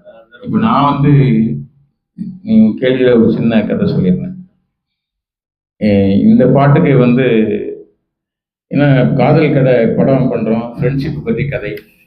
அதில் எனக்கு ரொம்ப நாளா பறவைகள் போலே மரங்களின் மீது தாளி தெரிந்தோமே, பழைய பாட்டு கண்ணதாசன் சொன்னார். இந்த மாதிரி ஒரு நட்புக்கு ஒரு பாடல் இப்போ இல்லை, அதனால இப்படி ஒரு பாடல் நம்ம இந்த படத்துல வைக்கணும் அப்படின்னு சொல்லி நான் டிசைன் பண்ணேன். அப்போ ரஹ்மான், நான் எப்போதுமே ரஹ்மானுக்கு ரெஃபரன்ஸே சொல்ல மாட்டேன். இந்த ஏன்னா ரெஃபரன்ஸ் வந்துச்சுன்னா கம்போஸ் பண்ணும்போது அந்த ரெஃபரன்ஸ் டியூனே மண்டையில வந்து நின்றுட்டே இருக்கும், அது ஒரு பெரிய பிளாக் ஆகிடும். அதனால நான் எப்போதுமே ரெஃபரன்ஸ் கொடுக்க மாட்டேன். நான் என்னோட கதை எனக்கு என்ன வேணுங்கிற தான் சொல்றேன். ஆனால் இந்த படத்துக்கு நான் சொன்னேன் ரெஃபரன்ஸ், இந்த பாட்டுக்கு மட்டும் நான் இந்த பாடலில் பாடி இந்த மாதிரி ஒரு பாட்டு ரொம்ப வருஷம் ஆச்சு, இந்த மாதிரி ஒரு சூழலே சினிமாலே இல்லை, இந்த மாதிரி ஒரு பாட்டு வைக்கணும்னு சொல்லி உடனே குஞ்சுமான் சார் என்னையும் ரகுமான் பயங்கர பிஸி ஆகிட்டார், என்னையும் ஊட்டிக்கு டிக்கெட் போட்டு அனுப்பிச்சி விட்டார். ஒரு 2-3 நாள் கம்போஸ் பண்ணிட்டு வாங்குறாங்க. 3 நாள் நாங்கள் நல்லா சாப்பிட்டோம், தூங்கினோம். தினம் ரஹ்மான் கம்போசிங் வருவார், ராத்திரிலாம் வருவார். 3 நாளில் ரஹ்மான் எப்படிப்பட்டாலும்னா ஒரு டியூனுக்கு டைரக்டர் பிடிச்சிட்டா டக்குன்னு கொடுத்து ஓகே பண்ணிட்டு போட மாட்டார், அவருக்கு பிடிச்சாதான் கொடுப்பார். அதான் அவர் யார்ட்டையும் விற்க மாட்டார். அந்த மாதிரி ஒரு பக்குவம் அவருக்கு, மிகச்சிறந்த ஒரு மனிதன். இப்போ யார்ட்டையும் அவருக்கு சரியில்லைன்னா ஒரு 3 நாள் ஆச்சு சொன்னார், கதை எனக்கு ஒரு திருப்தியா இல்லைப்பா அப்படின்னாரு. நானும் எப்போதுமே என்னோட தொழிலாளி யாரையும் சங்க பிடிச்சிட்டு ஒழுகி வாங்க மாட்டேன், அப்படி சுதந்திரமா ஒரு நடக்க விட்டு தான் நான் வந்து வேலை வாங்குவேன். சரிப்பா பரவாயில்ல, இப்போ வெடி பிடிச்சிருந்தா சொல்லுவேன், நான் பார்த்துக்கிறேன் கொடு அப்படின்னு சொல்லிட்டு நாங்கள் திருப்பி வந்துட்டோம். அப்புறம் 1 வீக் கழிச்சு ரஹ்மான் ஃபோன் பண்ணார், பெங்களூர் போகிறேன் வரையா, அங்கே கம்போஸ் பண்ணிடலான்ட்டு. சரின்னு பெங்களூரில் அங்கே ரூம் போட்டு 5 ஸ்டார் ஹோட்டல் அங்கே ரூம் போட்டிருந்தாங்க. நானும் போனேன், எங்கள் பிடிச்ச ரூம் போட்டு கொடுத்தாரு. அங்கே போனால் ஹிந்தி படத்தோட எல்லா ப்ரொடியூசரும் நிற்கிறாங்க. ராம்கோபால் வர்மா நிற்கிறாரு, இவர் ப்ரொடியூசர், நிறைய ப்ரொடியூசர்ஸ், ஏகப்பட்ட கூட்டம். அங்கே போய் 3 நாள் அங்கேயும் எனக்கு கம்போசிங் நடக்குது. உடனே ரஹ்மான் சொன்னா, ஐயோ நாளைக்கு பாம்பே போகிறேன் வரையா அப்படின்னாரு. சரின்னு சொல்லிட்டு நான் ப்ரொடியூசருக்கு ஃபோன் பண்ணி, ரஹ்மான் பாம்பே போடுறாரு, எனக்கு ஒரு டிக்கெட் போடுங்க, பாம்பேயில் ஒரு ஹோட்டல் போடுங்க. அங்கேருந்து நான் பாம்பே போனேன். ரஹ்மான் இறங்கி நேராக ராம்கோபால் வர்மா கம்போசிங் போயிட்டேன். நான் இறங்கி என்னோட ரூம் போயிட்டேன். நான் கூடுறேன்னு சொன்னார். 2 நாள் போனே வரல. 2 நாள் கழிச்சு ஃபோன் பண்ணாரு, நாளைக்கு சென்னை போகிறோம், ஒரு டிக்கெட் போட்டுக்கேன். அங்கேயும் வேலை நடக்கலையே சொல்லிட்டு என்ன பண்ணுறது, பிடிச்சிருக்கு என்ன சொல்றது, சரி பரவாயில்ல ஏதாவது சமாளிப்போம் அப்படின்னு சொல்லிட்டு நானும் ஏர்போர்ட்டுக்கு போனேன். ரஹ்மான் வந்தார், 2 பேரும் ஃப்ளைட்டில் ஏறணும். அவங்க ஏறி சைட்டில் உட்கார்ந்த உடனே ரஹ்மான் ஒரு walkie talkie, Sony walkie talkie காலில் கொடுத்து போட்டு விட்டார். போட்ட உடனே கொத்த வரங்க ரீரா ரீரா ரீரா ரீரா ரீரான்னு சொல்லிட்டு முஸ்தபா முஸ்தபா டீண்டா டீண்டா டீண்டாண்டா அப்படி பாடிந்தார். இந்த முஸ்தபா வார்த்தையும் சில இதுவும் இருந்தது. நான் ஃப்ளைட்டில் கேட்டே வந்தேன், இறங்கி திருப்பி கார்லையும் 2 முறை கேட்டேன், இது சரியான டியூன் முஸ்தபா சொல்லி வராம வீட்டில இருந்து ஃபோன் அடிச்சு நாளைக்கு ரெக்கார்டிங் வச்சுக்கலான்னு அப்படிதான் இருந்துச்சு. வாலி சார்கிட்ட போனேன். வாலி சார் என்ன பண்ணார், பாடும்போது சார் இந்த முஸ்தபா, ஐயோ முஸ்தபா அப்படியே நல்ல டியூன்ல உட்காந்துருச்சு, நம்ம அதை மாற்ற வேண்டாம், அதுக்கப்புறம் எல்லாம் எழுதிடுவான்னு சொல்லி அப்படி இருந்தாரு. சின்ன கதை நீ கேட்ட அந்த பாட்டுக்கு சொல்லி ரொம்ப அருமையா சொன்னீங்க. அப்போ இது எப்படி நீங்க இருக்கு ஒரு பாட்டு சங்கங்களா மாதிரி, அம்மாவுக்கு ஒரு அம்மாயை நினைக்காத மாதிரி இந்த ஃப்ரெண்ட்ஷிப்புக்கு இந்த பாட்டு யாரை கேட்டாலும் எல்லா ரஹ்மானோட பாடலிலே நட்புக்கு ஒரு நேஷனல் அந்த மாதிரி இந்தியாவில் அந்த பாட்டை நிறைய பேர் எழுதினாங்க. இன்னைக்கு ரஹ்மான் எங்கே போய் பெர்ஃபார்ம் பண்ணாலும் நான் அதில் ஒரு கேண்டில் லைட் ஷாட் வச்சுருப்பேன், கேண்டில் லைட் அந்த பாட்டில். அதனால எங்கே போனாலும் அவர் அந்த பாட்டு பாடினா எல்லாரும் ஃபோன் லைட் ஆன் பண்ணி ஹோல் ஆடிட்டோரியம் 30-40 பேர் அப்படியே காட்டுவாங்க அந்த பாட்டில். நியூஸ் டெல்மியோ அந்த எல்லாரும் அந்த ஷாட்டுக்கு வர மாதிரி எல்லாரும் ஆமா அப்படின்னு சொல்லி இப்போ அது பார்த்தா கிரிக்கெட்ல இப்போ அதுதான் கிரிக்கெட்லாம் இப்போ ஸ்டேடியத்தில் பண்றாங்க அதெல்லாம். சார் இப்போ பொதுவாக ஒரு கவிஞர் வந்து இயக்குனர் அந்த எழுத்துக்கள் வந்து ஒரே கவிஞர் வந்து டைரக்டர்னா அந்த எழுத்துல நிறைய தெரியும். ஆனா ஒரு ஓவியன் வந்து டைரக்டர் ஆகும் பொழுது ரகுமான் ஏற்கனவே சொல்லிட்டாரு ஓவியன் பிளஸ் கவிஞர் என்று அந்த ஃப்ரேம் ஒவ்வொரு ஃப்ரேம்லயும் வந்து அந்த ஓவியம் வந்து அந்த ஓவிய தன்மை தெரிஞ்சு இந்த பாதங்கள் மண் மீது நடக்க வேண்டியவில்லை மலர்கள் மீதுன்னு சொல்லி ஒரு குழந்தையோட ஒரு அம்மா உட்கார்ந்துருப்பாங்க அந்த சீன்ல ஒரு அதுல கவிஞரும் கவிஞனை நான் தான் எழுதியிருக்கேன். எல்லா படத்தையுமே மொட்டை மாடியில அப்பா கவிஞனா இருந்தாலும் ஓவியனா இருந்தாலும் துணி தைக்கிறவங்க கூட படம் இருக்கலாம் சார். வாழ்க்கைங்கிறது எல்லாருக்கும் இருக்கு இல்லையா, நம்ம கதை கூட நீங்க படம் இருக்கலாம். ரொம்ப அழகா எல்லாருமே எல்லாருக்கும் அந்த இது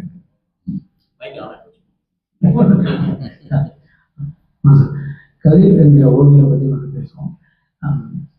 சிற்றூர்லேருந்து வரீங்க, உங்கள் வசதி குறைவான சூழ்நிலையும் உங்களை வந்து சென்னையில் கொண்டு போய் சேர்க்கணும்னு அப்பா ஆசைப்படுறாரு. உள்கை மோசையிலே இம்ப்ரெஸ் பண்ணிட்டீங்க பார்த்தீங்களா சார். ஏதோ ஒரு அவுட்ஸ்டாண்டிங்கான ஒரு அட்ரிபியூட் உங்கள்கிட்ட ஓவியத்தில் இருந்துச்சு. அதனால தான் வந்து உங்களால் இதில் ட்ராவல் பண்ண முடியாது. உங்கள் படத்தை 5 தான் பார்த்தா உங்கள் பேட்டியில் நான் எல்லாத்தையும் 25 தான் கேட்டிருக்கேன். எனக்கு கேட்ட தேவையான பதில் இதுதான் சார். எந்த தன்மை உங்களுடைய தனித்தன்மை ஓவியனா தனித்தன்மை உங்களை வந்து இந்த உயரத்தை போச்சு, அதுக்கு நீங்கள் எம்பசைஸ் பண்ணுறது கூட இல்லைன்னு நான் நினைக்கிறேன். ஏதோ ஒரு தனித்தன்மை ஓவியம், எல்லாரும் ஓவியர்கள் தான். ஒரு எக்ஸ்பீரியன்ஸ்டான ஒரு ஓவியர் இருக்கார், ஒர்க் பண்ணிட்டு பாக்கியராஜ். பட் அவரை விட்டுட்டு அடுத்த படத்தில் உங்களுக்கு கொடுக்குற சான்ஸ் இருக்கு, அவர் இண்டஸ்ட்ரி இருக்கிறார். ஸோ உங்கள்கிட்ட இருக்கக்கூடிய ஏதோ ஒரு தனித்தன்மை தான் வந்து பெரிய ஒரு காரணமாக இருக்கு. அது என்னங்க? இல்லை, தனித்தன்மைங்கிறத விட வந்து இப்போ அன்னைக்கு ஒரு தனித்தன்மைங்கிறத விட சதீஷ்ன்ற ஒரு நண்பர் ஒரு பையனை கூட்டிட்டு வந்திருக்காரு. என்னோட திறமைங்கிறத விட அங்கே எங்கே என்ன ஒர்க் பண்ணுதுன்னா, சதீஷ்ன்னு அவருடைய க்ளோஸ் நண்பர் ஒரு பையனை கூப்பிட்டு வந்திருக்காரு. கடைசி அந்த பையன் பார்த்தா ஒரு சின்ன பையனா இருக்கான், பாவம், ஏதோ கிராமத்துல இருந்திருக்கான்னு தெரியுது. இதுல 2 திறமைக்கு மேல ஒரு விஷயம் மனிதாபிமானம்.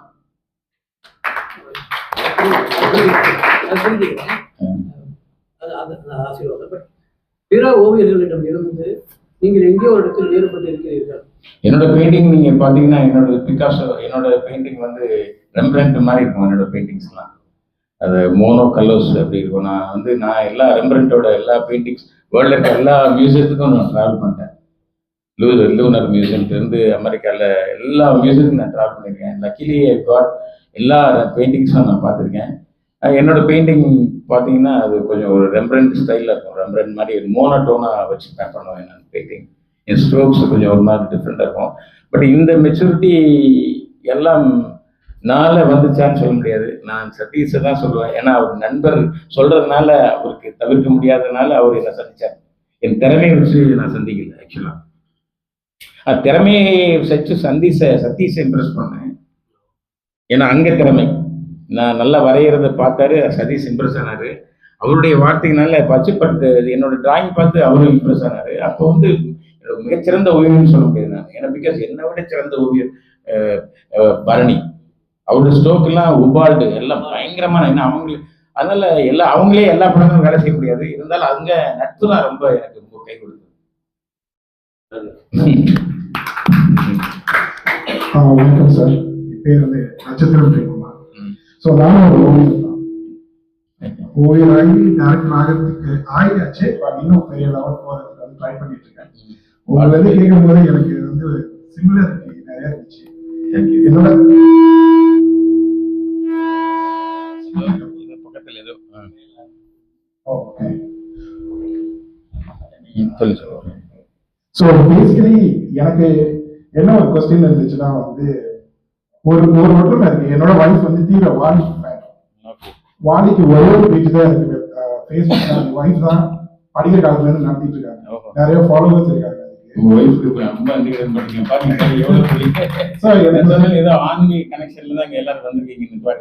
ஸோ எனக்கு வந்து வாலியை பத்தி சுத்தமா தெரியாது.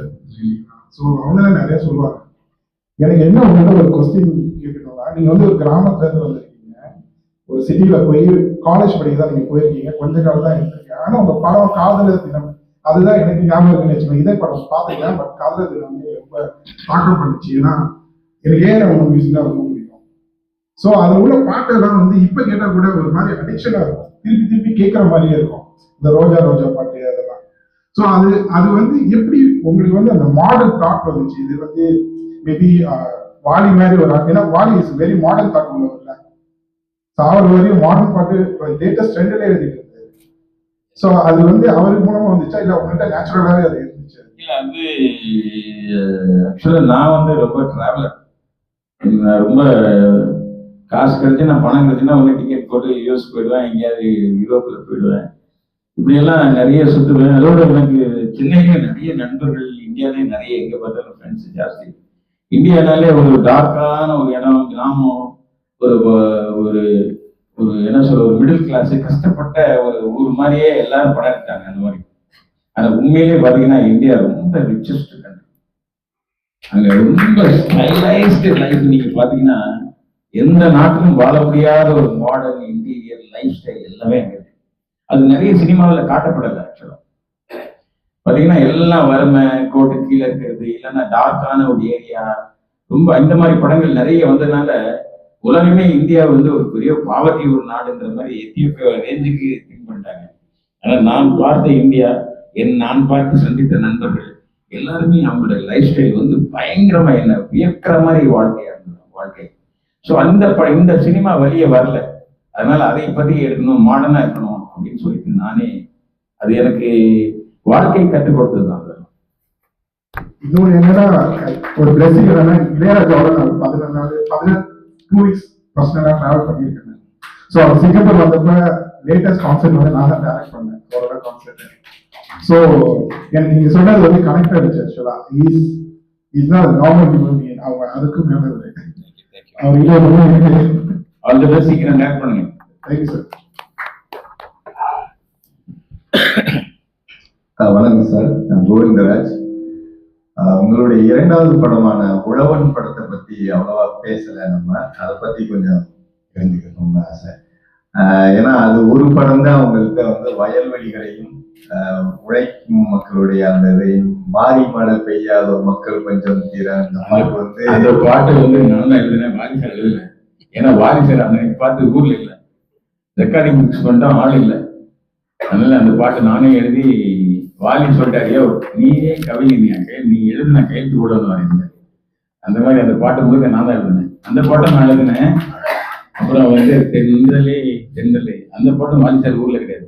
ரகுமான் வந்து பயங்கர பிஸி, பாட்டை கேன்சல் பண்ணா அப்புறம் திருப்பி ரகுமான் பிடிக்கும் 2-3 மாசம் ஆகும். அதனால அந்த பாட்டை நானே எழுதிட்டேன். அது வாலி சார் எனக்கு கிட்ட ஒரு இதனால அந்த 2 பாட்டும் நானும் எழுதினேன். இப்பதான் சொல்லிட்டு வந்தேன் சார், இறைமதி சற்று உழவன் என்னோட படம் வந்து ஒரு முக்கியமான படம். அது என்னோட ஊர்ல, எங்க ஊர்ல வந்து கோனார்னு ஒரு கம்யூனிட்டி இருப்பாங்க. அதான் அந்த படத்துக்கு தொடக்கத்துல சுந்தரம் அவங்க வந்து எப்படி மண்ணை பயங்கர நேசிக்கிறாங்க. ஆட்டை எடுத்து போய் ஒரு இடமா வயல்வெளியில எல்லாம் போய் ஆட்டை போட்டு கடை போட்டு அது புழுக்கெல்லாம் போடும். அது நைட்டெல்லாம் அங்கே உட்கார்ந்துட்டு ரொம்ப அற்புதமான ஒரு வாழ்க்கை. அதை நான் பார்த்து ரசிச்சிருக்கேன். ஏன் இவர்கள் வந்து நிலத்தின் மேல இருக்கிற பாசம், மண் மேல இருக்கிற பாசம், அதுதான் அந்த உழவன் படம். சுந்தர கோனார் அந்த படத்துக்கு முதல்ல டைட்டில் அப்படிதான் வச்சிருக்கேன். அதுதான் அந்த படம். அது அந்த படம் அவ்வளவா பேசப்படல. ஆனா அந்த படம் வந்து என்னாச்சுன்னா ஒரு நேஷனலா ஒரு வாய்ப்பு கொடுத்துருக்கோம். அந்த படத்துல வந்து ஆர்டிஸ்ட் கோஆபரேஷன் எனக்கு கிடைக்கல. ஏன்னா வந்து உழவன் மாதிரி துணி போடாம அழுக்கு சட்டை போடுறதுலாம் நடிகர்கள் கொடுத்துருக்கல. அந்த ஒரு வெறிதான் எல்லா படத்துலையும் நியூ ஃபேஸை நான் இன்ட்ரடியூஸ் பண்ண ஆரம்பிச்சேன். சொன்னது தேங்க்யூ. வணக்கம் சார், என் பேர் அழகுராஜன். நான் மதுரையில இருந்து இங்கே வந்து வேலை செஞ்சுட்டு இருக்கேன். கூடுதல் தகவல் வந்து நீர்த்துறையோட உதவி இயக்குனராக வேலை செஞ்சிருக்கேன். சூப்பர். சார் என்னன்னா ஒரு எந்த வணிக ரீதியான கதையம்சமோ அதுக்கான காட்சி அமைப்பு இல்லாத இதயத்துல இளையராஜா வச்சு தமிழகமே வந்து பார்க்குற அளவுக்கு பண்ணி நான் கல்லூரி படிச்சுக்கிட்டு இருக்கேன். ஒரு மாதிரி ரொம்ப அந்த உணர்வுகளை வந்து மிகச்சரியா கடந்திருக்கீங்க. கவிதையை வந்து கிளைமேக்ஸ் வச்சிருக்கீங்க. ஒரே ஒரு கல்லூரி துணி மட்டும் அந்த குடிக்கிற தண்ணீரை போய் கலக்கும். அதுதான் உங்களுடைய கவிதையா இருந்துச்சு. பேசிக்கிட்டு இருந்தேன் அந்த கவிதை என்னன்னு கேட்டுக்கிட்டு இருந்தா அந்த அளவுக்கு ஒரு துணிச்ச ஒரு படத்தை கொண்டு சேர்த்த இளையராஜாவை விட்டுட்டு இரண்டாவது படத்துல நீங்க வேற ஒரு இசையமைப்பாளர் நோக்கி நகர்ந்தீங்க, அது ஒரு கேள்வி. அது எப்படி அந்த அந்த மாற்றம் நடந்துச்சு? அதுக்கு ஏற்கனவே பதில் நான் பேசுறப்ப சொல்லிட்டேன். கேள்வி சரி. இல்ல அது உண்மையிலே நீங்க வந்து அது கண்டிப்பா வேற ஒரு மியூசிக் டைரக்டர் தான் வேணும், ஏன்னா ஒரு மிகப்பெரிய இல்ல நான் வந்து அது ஃபோக் இளையராஜாவோடது. நான் ஏற்கனவே சொன்னேன், எனக்கு ரொம்ப மாடர்னான ஒரு மியூசிக் வேணும். ஜிங்கிள்ல வர்ற மாதிரி பாத்தீங்கன்னா, இப்ப நீங்க எல்லாம் ஜிங்கிள் வந்துச்சுன்னா சின்ன குழந்தைங்கலாம் போய் ஆட் பார்ப்போம். ஏன்னா அந்த ஸ்டைலிங் அது ரொம்ப குழந்தைங்களுக்கு ரொம்ப பிடிக்கும். அதனால நான் ஒரு ஜிங்கிள்ல இருந்து ஒரு புது மியூசிக் இன்ட்ரோடியூஸ் பண்ணணும்னு சொல்லிட்டு பிசி ஸ்ரீராமுக்கு என்னோட கேமரா எனக்கு ரொம்ப நல்ல நண்பர், அவர்கிட்ட நான் சொல்லி வச்சேன். அவர் தான் இதயம் படம் பண்றதா இருந்தது முதல்ல, புரியுங்களா? முதல்ல அவர் தான் அக்ரி பண்ணி அட்வான்ஸ் கொடுக்கல, மற்றெல்லாம் கதையெல்லாம் கேட்டார். ஆனா அவர் ஒர்க் பண்ண முடியல. அப்புறம் நான் அவர் வீட்டுக்கு போய் 2 பேருக்கு நாங்கள் ரொம்ப நண்பராயிட்டோம் அந்த கதையெல்லாம் சொல்லி. அப்போ அவர்கிட்ட அவர் லேட்டரா நாங்கள் 2வது படம் பண்ணும் பொழுது அவர்கிட்ட சொல்லியிருந்தேன், அவரோட பார்ட்னர் ஜெயந்திரான்னு இருக்காரு, அவங்க 2 பேரும் சேர்ந்து ஆட் ஃபிலிம் பண்ணிட்டு இருந்தாங்க, ஆட் ஃபிலிம்ஸ். அப்போ ஜெயந்திராட்ட சொல்லியிருந்தேன், சார் நல்ல உங்க ஜிங்கிள் யாராவது நல்ல மியூசிக் இருந்தா சொல்லுங்க அப்படின்னு. ஒரு ஜெயந்திரா தான் எங்க ஜிங்கிளுக்கு வந்து ஒரு பையன் திலீப்னு ஒரு பையன் மியூசிக் பண்றாரு, அந்த திலீப் நம்பர் தரேன், நீங்க அந்த பையனை போடுங்கன்னு சொன்னார். திலீப் நம்பர் கொடுத்தாரு. அப்போ ரகுமான்ங்கிறது மியூசிக்லாம் ரோஜாலாம் வராத பீரியட்.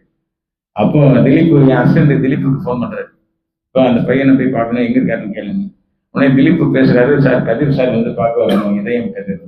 ஐயோ இதயம் எனக்கு ரொம்ப பிடிச்சோம், தயவு செஞ்சு டேரக்டர் வந்து எங்க ஸ்டுடியோக்கு வர சொல்லுங்க, நான் ஒரு சின்ன ஸ்டுடியோ வச்சிருக்கேன்னு சொல்லி அந்த திலீப் சொல்றாரு. அந்த திலீப்போட ஸ்டுடியோவுக்கு நான் போறேன். அங்கே திலீப் வெயிட் பண்ணிட்டு இருக்காரு, அவர் தான் பிற்காலத்தில் ரஹ்மான். அப்போ நான் போன உடனே அவர் வந்து ஸ்டுடியோக்குள்ள கூப்பிட்டு போனாரு. ஒரு சின்ன 10 அடி ரூம் தான் அவரோட ஸ்டுடியோ. அந்த ஸ்டுடியோவில் இருந்தாரு. நான் கேட்டேன், சினிமா நீங்கள் ஆக்ட் எல்லாம் நிறைய பண்ணியிருக்கீங்கன்னு சொன்னாங்க, சினிமா கம்போஸ் பண்ணியிருக்கீங்களான்னு கேட்டேன் அவர்கிட்ட. ரஹ்மான் எப்போதுமே அதிகமாக பேச மாட்டார். உடனே என்னை உட்கார சொல்லிட்டு ஏதோ ஒரு இதெல்லாம் சேனல் 4-5 இதெல்லாம் ஓப்பன் பண்ணார். அவரோட இதில் பண்ணி ஒரு பாட்டு போட்டார், சின்ன சின்ன ஆசை. அந்த பாட்டு எனக்கு முதல் முறை அவர் தான் போட்டு கேட்டார். அது அப்போ தான் ஒரு 10 நாளைக்கு முன்னாடி ரெக்கார்ட் பண்ணியிருக்காரு. எனக்கு 10 மாதமோ ஒரு மந்த்துக்குள்ள நான் தான் அந்த பாட்டை முதல்ல யாருன்னு கேட்கல, நான் தான் கேட்குறேன். அந்த பாட்டு கேட்ட உடனே அந்த சவுண்டு நினைச்சேன், ஒரு மாடர்ன் மியூசிக், இவர் தான் சரியான ஆள்னு அன்னைக்கு முடிவு பண்ணேன். உடனே அப்போ என் கையில் பணம் இல்லை ஆக்சுவலாக, ஏன்னா நானே இப்போ தான் ஒரு படம் தான் டேரக்ட் பண்ணியிருக்கேன். என்ன சம்பளம் கிடைக்கும்? ஒன்றும் கிடைக்கும். எனக்கு 41,000 ரூபா சம்பளம் எனக்கு முதல் படத்துக்கு. நான் 2.5 வருஷம் எங்கள் அம்மா அப்பாலாம் கூப்பிட்டு வந்தேன், இப்போ நடத்த முடியுமா குடும்பம்? சுத்தமாக பணம் கிடையாது. அதில் புதுசாக ஒருத்தர் அறிமுகப்படுத்தணும்னு ஆசை. அப்போ லவ் ஃபிலிம்ஸ்னு ஒரு கம்பெனி ரெஜிஸ்டர் பண்ணி அதில் தான் அந்த கார்லேஷன் படம் கதை எழுதிட்டு இருக்கேன் நான். ஏன்னா சினிமாவில் வந்து இந்த மாதிரி மாடர்ன் ஃபிலிம் எடுக்கணும்னா யாரும் எடுக்க மாட்டாங்க, செட்டு போடணும், நம்மளே ப்ரொடியூஸ் பண்ணால் தான் எடுக்க முடியும்னு சொல்லிட்டு அந்த கதை எழுதி இந்த புது மியூசிக் டைரக்டருக்காக ரஹ்மான் வந்து பார்த்து அப்போ ரோஜாவில் ரிலீஸ் ஆகும். அப்போ நான் என் ஃப்ரெண்டு நான் சொன்னல ஏற்கனவே பாண்டியராஜனுக்கு ஒரு ப்ரொடியூசர்கிட்ட சொல்லி வாய்ப்பு வாங்கி கொடுத்தேன், வேலாயுதம். அவர் அவர் ஸ்டீல் பிஸ்னஸ். அந்த வேலாயுதத்துக்கு திருப்பி ஃபோன் அடித்தேன், சார் ஒரு 10,000 ரூபா வேணும், ஒரு புது பையன் பார்த்துருக்கேன், என்ன அந்த பையன் பெரிய ஆளாக வருவார், நீங்கள் எனக்கு உடனே ஒரு 10,000 ரூபா அனுப்புங்க. நான் அவர் நினச்சிடக்கூடாதுல்ல, 10,000 வாங்கி நான் இங்கே போய் தண்ணி அடிச்சுட்டு ஜாலியாக போயிடக்கூடாதுன்னு சொல்லிட்டு நீங்களே வந்துருங்க. ஹலோ, அதனால நீங்களே வந்துருங்க அப்படின்னு சொன்னோன்னா அவர் 10,000 எடுத்துகிட்டு வந்தார். உடனே ஒரு பழம்லாம் வாங்கி வச்சு ரஹ்மானுக்கு அன்னைக்கே அட்வான்ஸ் கொடுத்தேன் நான். இந்த பையன் பெரிய ஆளாக வருவார்ன்ற நம்பிக்கை அவருடைய முதல் பாடல் கேட்ட உடனே நான் வந்து எல்லாத்தையும் சொன்னேன். பாரதி ராஜாட்டெல்லாம் வந்து நான் சொன்னேன், ஒரு பையன் வரப்போகிறான் சார். அப்போ யாரும் நம்ப முடியாது, இளையராஜாங்கிறது ஒரு பெரிய லெஜெண்டரி மியூசிக் டைரக்டர், யாரும் இன்னொரு இவரெல்லாம் பிரேக் பண்ணுறதுக்கு ஆள் வருவாங்கன்ற ஒரு இந்த பீரியட் நான் ரொம்ப நம்பினேன், இந்த ஆள் பெரிய ஆளாக வருவார். வந்தார், ஆஸ்கர் வாங்கினார், கிராமி அவார்டு வாங்கினார், பேப்டா வாங்கினார், எவ்வளோ அவார்டு அவருக்கு கிடைக்காது. ஏன்னா அவருடைய உண்மையான உழைப்பு கிடைத்தது. நன்றி அந்த வாய்ப்புக்கு. ஜெயந்திரா சார் ரொம்ப நன்றி. ஹாய் சார், முதல்ல எனக்கு ஒரு 2 கேள்வி இருக்கு. என் பேர் ஷான் சார், வர ட்ராவல் பண்ணிக்காங்க தெரியல சார். முதல் கேள்வி என்னன்னா வந்து நீங்களே சொன்னீங்க சினிமா வந்து இப்போ நிறைய வெட்டுக்குத்து வந்து வயலன்ஸ் எல்லாம் போயிட்டு இருக்குன்னு சொன்னீங்க. ஸோ பொதுவாக சினிமா வந்து 2ஆ பிரிக்கலாம், கமர்ஷியல் பிஸ்னஸ், அதாவது பிஸ்னஸ் சார்ந்து அதை அடிப்படையாக வச்சு இருக்கிற படங்கள், அது போக ஆர்ட் ஃபிலிம்ஸ். இப்போ போக போக இளைஞர்கள் என் நண்பர்களே கூட ஆர்ட் ஃபிலிம்ஸை விட்டுட்டு கமர்ஷியல் அது ஃபிலிம்ஸ் இந்த மாதிரி பெரிய பெரிய நடிகர்கள் அவங்க நடிக்கிற படத்தோட இது ஷோஸ்க்கே போகிறாங்க. ஆர்ட் ஃபிலிம்ஸோட ஆடியன்ஸ் வந்து குறைஞ்சிக்கிட்டே போகிறாங்க. இனிமேலும் ஆர்ட் ஃபிலிம்ஸ்க்கான பிஸ்னஸ் இருக்குமா? அதை மக்கள் எப்படி பார்ப்பாங்களா? உங்களுடைய கருத்து? கண்டிப்பா போயிருக்கு. ஹலோ ஹலோ, கண்டிப்பா நம்புங்க. நீங்க எப்போதும் மற்றவங்க என்ன நினைக்கிறாங்கன்றத பத்தி நீங்க கவலைப்படாதீங்க. நீங்க என்ன நினைக்கிறீங்க? உங்களுடைய உணர்வுக்கு நீங்கள் கொடுக்கிற மரியாதை தான் உங்களை உயர்த்தும். உங்களுடைய உணர்வை நீங்க உங்க இதயம் என்ன சொல்லுதுன்னு பாருங்க. இங்க இருக்கிற 50 பேர் என்ன இதயம் யாரையும் கேட்காதீங்க. உங்களுடைய படைப்பிலேயே உங்களுக்கு தேவையான எல்லாத்தையும் வச்சுதான் இறைவன் உங்களை படைச்சிருக்காரு. உங்களுக்கு எது தேவை இல்லைங்கிறது உங்களுடைய இதயமே உங்களுக்கு சொல்லும். புரியுங்களா? கொஞ்சம் அமைதியா உங்களுடைய இதயத்தின் சத்தத்தை கொஞ்சம் கேட்டீங்கன்னா அதுவே உங்களுக்கு வழி நடத்தும். புரியுங்களா? அது உங்களுக்கு சொல்லும் நீங்க யார், நீங்க எந்த விதமான படம் எடுக்க போறீங்க, நீங்க எதற்காக பிறந்திருக்கீங்க, எல்லாமே உங்களுக்கு சிப்போட எல்லாத்தையோட தான் கடவுள் உங்களை படைச்சு அனுப்பிச்சிருக்காரு. புரியுங்களா? நீங்க உலகத்தை பத்தி கவலைப்படாதீங்க, நீங்க உங்களை பற்றி கவலைப்படுங்க. அதான் மெடிடேஷன்ல யார் பற்றி உங்களுக்குள்ள போகணும்னு தானே சொல்றாங்க. நீங்க உங்களுக்குள்ள என்ன சொல்லுதுன்னு கவனிங்க. நான் இதே படம் எடுக்கிறப்போ இதே பிரச்சனை அப்பவும் இருந்தது. இதே கமர்ஷியல் படங்கள் தான் நான் டிசைட் பண்ணேன். இதுதான் கமர்ஷியல் படம், காசு கொட்டுற படம் தாங்க என் படம். 175 நாள் ஓடிச்சு. நீங்க நம்ப மாட்டீங்க. இதயம் படம் ரிலீஸ் ஆனப்ப ரஜினி சார் படம் கூட ரிலீஸ் ஆகுது. கோயம்புத்தூர்ல பெரிய தேட்டர்ல கங்கா, அதுல ரஜினி சார் படம் ரிலீஸ். என்னோடதுல காவேரின்னு சின்ன தேட்டர் ரிலீஸ். 3 வாரம் கழிச்சு என் படம் பயங்கர கூட்டமாகி என் படம் பெரிய தேட்டருக்கு மாற்றப்பட்டது. அப்ப எது கமர்ஷியல் படம்? அதனால இது மக்கள் முடிவு பண்ணுவாங்க, நீங்க முடிவு பண்றது இல்லை. நீங்க எந்த அளவுக்கு ஒரு விஷயத்தை செய்யறப்ப எவ்வளவு பேஷனேட்டா நீங்க இருக்கீங்க, எவ்வளவு, புரியுதுங்களா? அந்த விஷயத்தை செய்யறதுக்கு நீங்க உங்களை எப்படி தயார்படுத்திக்கிறீங்கிறது தான் உண்மை. இந்த ஷான்ங்கிறது யாருன்னா, நான் சென்னைக்கு வந்தப்போ எனக்கு ஒரு நண்பர் இந்த பையனை என்னை அறிமுகப்படுத்தி வச்சார் சிங்கப்பூர்ல. சார், ஏதாவது உங்களுக்கு ஏதாவது சினிமாவில் நாங்கள் ஒரு காரணமாக வந்திருக்கேன் சில ரிசர்ச்சுக்காக, அதுக்கு ஏதாவது இங்கே போனவங்கன்னா கொடுங்கன்னு சொல்லி ஷான் வந்தார், எனக்கு ஃபோன் பண்ணார். நான் முதல் முறையாக லீக்வானி பிறந்த வீடு எங்கன்னு தேடி இவரை கூட்டிகிட்டு நான் அலைஞ்சேன் சிங்கப்பூரில். என்ன ரோடு எங்க 92 அந்த ரோட்டுக்கு நானும் இவரை கூட்டிட்டு ரோடோட சுத்தினேன். 57 இருக்கு, அதுக்கப்புறம் 90 100 இருக்கு, நடுவில் 57ல இருந்து 100 நடுவில் எந்த நம்பரும் இல்லை. சுத்தி வரேன், நடுவில் போலாம் பிரிட்ஜு கட்டி வேற மாதிரி அங்க இடமே போயிட்டு இருக்கு. அங்க போறேன் இங்க போறேன், நடக்க முடியல என் கூட. முடியல சார், ஈடுபடுத்த முடியல சார். நான் சுத்துறேன் இங்க சுத்துறேன், அந்த இடத்த நான் 92 பார்க்காம போக மாட்டேன்ட்டேன். 92 எங்க இருக்கு பாக்குறதுக்கு? அங்க இல்ல. நான் சுத்துறேன், இல்ல இங்க இருக்கு, எங்கேயோ இருக்கு அப்படின்னு சொல்லிட்டு அன்னைக்கு ஹோல் டே நான் சுத்தினேன். அவரை சுத்திட்டு ஒரு இடத்துல போய் ஒரு பெட்ரோல் பங்க்ல போய் நாங்க என்ன பண்ணோம், தண்ணி குடிக்கலாம். இப்போ எடுத்து கொட்டுது, அவர் சட்டையெல்லாம் நனைஞ்சிருச்சு, நடக்க முடியல என்னோட. அப்போ கொட்டி வாப்பா ஏதாவது தண்ணி குடிக்கலான்னு சொல்லிட்டு அங்கே போய் எனக்கு ஒரு இது வாங்கினேன், சோயாபீன். அவர் ஒரு வாட்டர் வாங்கினாரு, 2 பேரும் வாங்கிட்டு வெளியே வந்துட்டோம். ரொம்ப தூரம் நடந்து ஒரு மாலுக்கு வந்துட்டேன். அங்கே ஒரு ஃப்ரெண்டு என்னை காரில் பிக்கப் பண்ணுறேன்னு சொன்னார். நாங்கள் இந்த பயணம் முடிஞ்சு அவருக்காக நான் வெயிட் பண்ணிட்டு இருந்தேன். அவர் கார் வர இருக்காரு. அப்போ திடீர்னு பையில கை வச்சவர், சார் பர்ஸை காணும் சார். என்னையா சொல்றாங்க, இல்லையா நம்ம கூட தேடி வந்த பையன் மாதிரி, நம்ம கூட தேடி வந்த பையன் பர்ஸை தொலை, உள்ளுக்கு என்னையா இருக்கு? உள்ளுக்கு என்னோட ஐசி ஈசி பணம் ஒரு 50-60 வெள்ளி எல்லாமே இருக்கு சார். அடப்பாவே, நம்ம கூட வந்த பையனுக்கு இந்த மாதிரி ஆயிடுச்சு, என்ன பண்றது? ஐசி எல்லாம் வந்து திருப்பியோ இல்லை சார் நான் பார்த்துக்கிறேன், இல்லை நீ வா சொல்லிட்டு நான் என்ன பண்ணேன், அந்த பொண்ணு எங்கெல்லாம் நாங்கள் நடந்தோமோ அந்த இடத்துல திருப்பி நடந்தோம். இந்த பர்ஸை தேடி நடந்து இவர் ஒரு இடத்துல உட்கார்ந்தாரு, அந்த உட்கார்ந்த இடத்துல இல்லை, எங்கேயுமே ரோட்ல எங்கேயுமே இல்லை. நான் சொன்னேன், நீ பெட்ரோல் பங்க்ல போனால அங்கதான் விட்டுருக்காங்க. இல்லை சார் அங்கெல்லாம் இல்லை சார், இங்கதானே. ஐயோ அங்கதான் இருக்கும். இல்லை நான் என் ஃப்ரெண்டு அதுக்குள்ள என் ஃப்ரெண்டு கார் எடுத்துட்டு வந்துட்டாரு. நான் சொன்னேன், அந்த பெட்ரோல் பங்க் கார்ல இந்த பையனுக்கு அங்கே போங்க அப்படின்னு. அந்த பெட்ரோல் பங்க் போனோம்னா அந்த பர்ஸ் அங்கேயே எடுத்து சொன்னாங்க. எனக்கு ரொம்ப திருப்தி ஆயிடுச்சு. ஏன்னா என் கூட ஒருத்தர் பணத்தையும் தொலைச்சி ஐடி கார்டெலாம் தொலைச்சி நமக்கு ஹெல்ப் பண்ண வந்திருக்கு, இவ்வளோ கஷ்டமாயிடுவேன்னு நினச்சி அந்த பயணத்தோட நிறைவில் அவரோட பர்ஸு ஐடி கார்டெலாம் கிடைச்சி ரொம்ப சந்தோஷப்பனேன். நான் பேசும்போது நீ சொன்ன உங்க என்ன தெரியுமோ தெரியாதுன்னு சொன்னா, நான் உங்களுக்கு நன்றி சொல்லும்போது ஷான் கூட சொன்னேன். நன்றி. இல்ல சொல்லி நான் கூட மறந்துட்டேன். போச்சு அவர் சொல்ற பெட்ரோல் சொன்னாரு, பெட்ரோல் பங்க் தான் இருக்கு. நான் சொல்றேன் சார், இல்ல சார் நீங்க மும்முரமா இருக்கீங்க. இல்ல சார் அங்க இல்ல சார் பாருன்னு சொன்னேன். அங்க போனா கரெக்டா அவங்க பேரு என்ன வச்சிருக்காங்க, பர்ஸ் தான் உங்க பர்ஸ் தானே கேட்கறாங்க. அவங்க சார் பார்த்தாரு, சார் இருக்கு பர்ஸ். 2வது கேள்வி என்னதுன்னா சார், இப்போ என் கூட 4 பேர் வந்திருக்காங்க. விஆர் பார்த்தா ஃப்ரெண்ட் இருக்கான், பக்கத்துல கேஷவ், என் முன்னாடி கூட ஆர்ஸ்னு ஒருத்தங்க இருக்கா, என் ஃப்ரெண்ட், எல்லாருமே என் ஃப்ரெண்ட்ஸ் தான். எல்லாருமே சினிமாவில் வந்து ஒரு பேஷனோட நான் ஒரு இயக்குனர் ஆகணும், நடிகர் ஆகணும், எழுத்தாளர் ஆகணும்னு சொல்லிட்டு வந்தவங்க. அவங்களுக்கு நீங்க சொல்ல வந்த ஒரு அட்வைஸ்? உனக்கு சொன்னதுதான், பி சின்சியர். சரிங்களா? எல்லாத்தையுமே ரொம்ப சின்சியராக இருக்கணும், ஹார்ட் ஒர்க் பண்ணணும். மற்றவங்களை பற்றி யோசிக்காதீங்க, நீங்கள் உங்களை மட்டும் பற்றி யோசிங்க, உங்களை பற்றி ஆராய்ச்சி பண்ணுங்க. நீங்களே ஒரு பெரிய யூனிவர்ஸ், அவ்வளோதான். வணக்கம் சார், என் பேர் தோனி நாயகி.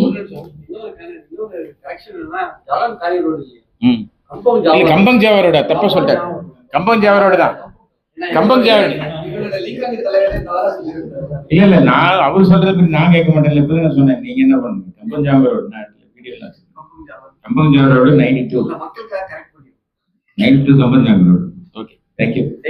நல்ல சார். அவர் இல்ல அவர் சொல்லும் போது ஏதோ ஒரு கவனிச்சு, பட் வேற கவனங்கள் வேற இடத்துல கரெக்ட் பண்ண முடியல. வணக்கம் சார், என் பேர் தோனி நாயகி. என்னோட சொந்த ஊர் கன்னியாகுமரி. நீங்க வந்து வந்த ஒரு யூனிவர்ஸை பத்தி பேசுனீங்க, இப்ப எனக்கு கனெக்ட் பண்ணிக்க முடிஞ்சது. ஏதோ ஒரு கனெக்ஷன் தான் நம்மள அந்த இடத்துல கூட்டி சேர்த்துருக்கீங்க. அப்ப நான் நினைச்சேன், நீங்க கன்னியாகுமரி பத்தி மென்ஷன் பண்ணிருந்தீங்க, அசோகா ஹோட்டல்னு. அசோகா ஹோட்டல்னு சொல்லியிருந்தீங்க. வேலை 96 தான் பிறந்தேன் சார். காதல தேசம் படம் அப்பதான் ரிலீஸ் ஆச்சு. சோ உங்களோட எனக்கு ஒரு கனெக்ட் இருக்கு ஆல்ரெடி. சோ எனக்கு வந்து இங்க வரணுமா வேணாமான்னு பல யோசனைக்கு அப்புறம் நான் இங்க வந்தேன். நார்வேல் அசோகா ஹோட்டல் தெரியும்ல, பஸ் ஸ்டாண்ட் கிட்ட. அந்த ஹோட்டல் தான் ஆக்சுவலி கப்பட சொன்னேன். கனெக்ஷன் இருக்கு சார், யூனிவர்ஸ் பவர் இருக்கு. சோ வந்து இந்த நீங்க பேசின எல்லாமே எனக்கு ஒரு நல்ல நம்பிக்கை கொடுத்தது. ஏன் வரணுமா யோசிச்சு வந்தப்போ வரணும், இந்த இடத்துக்கு கரெக்டா வந்திருக்கணுங்கிறத நீங்க பேசினப்ப புரிஞ்சுக்க முடிஞ்சது. என்னோட கேள்வி என்னன்னா, நீங்க உங்களை பேஷனா ஓவியரா இருந்திருக்கீங்க, டைரக்ஷன் எடுத்திருக்கீங்க. சோ நீங்க இப்ப எங்களுக்கு எல்லாம் எப்படின்னா, நாங்க ஒரு விஷயத்த தேர்ந்தெடுக்கிறோம். இப்ப டைரக்ஷனா ஓவியரா இதை விட்டுக்கிட்ட அதுக்குள்ள போறோம்ங்கிற முடிவு எந்த புள்ளியில எடுத்தீங்க நீங்க? எங்களுக்கு எல்லாம் இருக்கிற பெரிய குழப்பம் அதுதான். அவங்கள பண்ணணும்னு நினைக்கிறோம், நம்ம சரியான முடிவுலாம் எடுக்கிறோமா, இதை விட்டுட்டு அங்க போறோமே, எப்படி ஒரு தெளிவா அந்த எங்களோட கனவை நோக்கி அடி எடுத்து வைக்கிறது, இதுவா அதுவாங்கிற பல பிரச்சனைகள் எங்களுக்கு மனக்குழப்பமா இருக்கு. சோ நீங்க அந்த புள்ளி எப்படி தேர்ந்தெடுத்தீங்க? அது வந்து அட்வைஸ் வேணும். இல்ல அது குழப்பங்கிறது வந்து அப்படி குழப்பக்கூடாது ஆக்சுவலா. ஏன்னா அப்ப நீங்க அது மேல பேஷனேட்டா இல்லைன்னு அர்த்தம். உங்களுக்கு இதுதான் பிடிக்கும்னா அதை நீங்க கட்டி பிடிக்கணும். அதை எதுக கட்டி பிடிச்சாதான் உங்களை சுத்தி இருக்க அந்த காற்றுக்கு தெரியும், ஒளிக்கு தெரியும், 5 பூதங்களும் சுத்தி உங்களுக்கு அவங்களுக்கு எல்லாம் நீங்க யாருன்னு அடையாளம் காட்டணும். இப்படி எவ்வளவு இறுக்கி ஒரு விஷயத்த பிடிக்கிறீங்கன்னு உங்களை சுத்தி இருக்கிற பஞ்சபூதங்களுக்கு தெரியணும். அப்ப நீங்க எதையுமே சக்தி பிடிக்கலன்னு அர்த்தம். நீங்க முதல்ல பிடிங்க, ஏதாவது ஒண்ணு உங்களை யோசிச்சு பாருங்க, உங்களுக்கு எது வேணும், எது உங்களை வேணும், எது வந்தால் உங்க ஆன்மா சந்தோஷப்படும் அப்படின்னு நீங்க தெரிஞ்சதுன்னா அதை நீங்க கட்டி பிடிக்கணும். அந்த இறுக்கத்துல அந்த பஞ்சபூதங்களும் எழுதணும் ஒரு வானத்துல, இந்த அம்மாவுக்கு ஒரு நாள் இதை கொடுக்கணும். அதில் அதை நீங்க ஐடென்டிஃபை பண்ண வேண்டியது அது உங்களுக்கு, வேற யாரும் சொல்லி இது வரக்கூடாது, உங்களுக்குள்ளேயே நீங்க தான் கண்டுபிடிக்கணும். அதுல குழப்பம்லாம் இருக்கக்கூடாது, குழப்பமே கூடாது. யார் சொன்னாலும் குழப்பம் கூடாது, நீங்களே சொல்லக்கூடாது, நீங்க சொன்னாலும் குழப்பம் கூடாது. உங்களுக்குள்ள ஒண்ணு தேடணும். தேடல் வரும் பொழுது அது நம்ம இதுதான் நல்ல சொன்ன நிறைய பேர் நெகட்டிவா பேசுவாங்க. ஐயா அவரெல்லாம் அப்படியே சொல்லிட்டு போயிருக்காரு, இந்த நாட்டை யாரும் பணம் கூடாது, எனக்கு செலவிக்கூடாது, ஓட்டு என்ன இருக்குது, இதுக்கு யாரும் பணம் கொடுக்க மாட்டேன், நானே சம்பாதிச்சேன். நீங்க எதுக்கு கிடைத்தாலும் நம்மகிட்டே பதில் இருக்கு, நம்மள்கிட்டே அந்த உறுதி இருக்கும், அப்பதான் செய்யணும். வணக்கம் சார், சண்முக சுந்தரம், திருநெல்வேலி மாவட்டம். எனக்கு ஒரே கேள்வி என்னன்னா, ஒரு கதை முடிவானதுக்கு அப்புறம் நீங்க ஒரு திரைக்கதை எப்படி அணுகுமுறை பண்ணுவீங்க? நீங்க இந்த வெஸ்டர்ன் இது மாதிரி ஸ்கிரீன் பிளே ஸ்ட்ரக்சர் மாதிரி கொண்டு போவீங்களா, இல்லைன்னா பாக்கியராஜ் சாரோட ரெசிபி எதுவும் உங்ககிட்ட இருக்கா? யாரையுமே பார்க்காதீங்க, தயவு செஞ்சு. நான் சொன்னா எந்த புக்கத்தையும் படிக்காதீங்க. நான்லாம் ஒரு ஸ்கிரீன் பிளே புக்கும் படிச்சுக்கிறேன், எனக்கு ஒண்ணுமே தெரியாது. எனக்கு என் ஆன்மா, என் பாதை, என் பயணம், நான் பார்த்த மனிதர்கள், புரியுதுங்களா? இதுலயே உங்களுக்கு எல்லாமே இருக்கு. 5000 ஸ்கிரீன் பிளே உனக்குள்ள இருக்கு. நீ ஏன் போயிடுற? உனக்குள்ள பாரு. ஸ்கிரீன் பிளே பண்றதுக்கு உனக்கான உத்திகள் எல்லாத்தையும் இறைவன் உனக்குள்ளே வச்சிருக்காருங்க. நீ போய் எங்கெங்கயோ தேடுறதுனால படிக்கிறதுனால வர முடியாது. நீ ஒன்னதான் படிக்கணும். நீ எப்படி கடந்து வந்து, நீ எப்படி யாருக்கு படம் எந்த கதை சொல்லுவீங்க? நீங்க வாழ்ந்த கதை எழுதினா தான், அனுபவிச்சதை படம் பண்ணும் பொழுதுதான் நீங்க உணர்வுபூர்வமா சொல்ல முடியும். இல்லை நீங்கள் படித்தது கேட்டது புரியுதுங்களா, அதெல்லாம் உணர்வுபூர்வமாக சொல்லணும்னா அதை நீங்கள் எவ்வளோ ஆழமாக நேசிக்கிறீங்கன்றது பொறுத்தது. நல்ல இல்லை நான் படிக்க வேண்டாம்னு சொல்ல, அதெல்லாம் படிச்சுக்காங்க.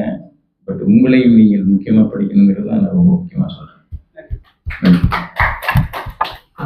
வணக்கம் சார், என் பேர் கேசம். எனக்கு வந்து என்ன கேள்வினா, உங்க கரியர்ல எந்த ப்ராஜெக்ட் வேணா இருக்கலாம், நீங்க ஃபேஸ் பண்ண பிகஸ்ட் ப்ராப்ளம் உங்க கரியர்ல? என்ன ப்ராப்ளம் எப்படியுமே இல்ல எவ்ரி மொமெண்ட் இல்லை கெரியர்லன்றது பிகஸ்ட் ப்ராப்ளம்ங்கிறது வந்து எப்படின்னா, எல்லாம் ஒன்றுனா சொன்னா இன்னைக்கு இந்த பயணம் முழுக்கப்பட்டது அவ்வளோ ப்ராப்ளம் இருக்கு. ப்ராப்ளத்தை வந்து நேசிக்கணும் நம்ம. அதுல வந்து ரொம்ப யூனிக்கான ஒரு ப்ராப்ளம் இருக்கு, அது நீங்க எப்படி ஓவர் கம் பண்ணீங்க? I want to know the overcome. அதே இப்போ நான் சொன்னேன் ப்ரொடியூசர் இளையராஜா வேணான்னு சொன்னப்ப நான் டக்குன்னு அந்த இடத்துல யாருக்கும் போய் சொல்றதுனால யாரையும் கெடுக்கல. நான் சும்மா புரியுங்களா, நீங்க யுக்திகளை பயன்படுத்தணும் நீங்க. ஓகே புரியுங்களா, அதே மாதிரி ஒவ்வொரு இந்த சந்தர்ப்பங்கள்ல இப்போ வாரிசாட்ட பாட்டு கேட்குறப்ப எப்படி அந்த அவருடைய பாட்டை வச்சே நான் ஒரு கதையெல்லாம் சொல்லி சந்தர்ப்பம் சொல்லலை. எனக்கு என்ன கதை, என்ன சுச்சுவேஷன், இதுல ஹீரோயின் என்ன பண்ற, அதெல்லாம் நான் சொல்லலை. எனக்கு இந்த மாதிரி பல்லவி வேணும் அப்படி ஒவ்வொரு இடங்கள்லயும் உங்களுக்கு அது ஒரு பிரச்சனை தான். புரியுங்களா, ஒரு பாட்டு சரியா பண்றது ஒவ்வொரு நிறைய இது மாதிரி பல்வேறு இடங்கள்ல எல்லாம் பிரச்சனை வந்துச்சுன்னா அந்த பிரச்சனையை நம்ம ரசிக்கணும். அது பிரச்சனையை எடுக்கணும்னா வெறுப்பு வந்துடும் வாழ்க்கை.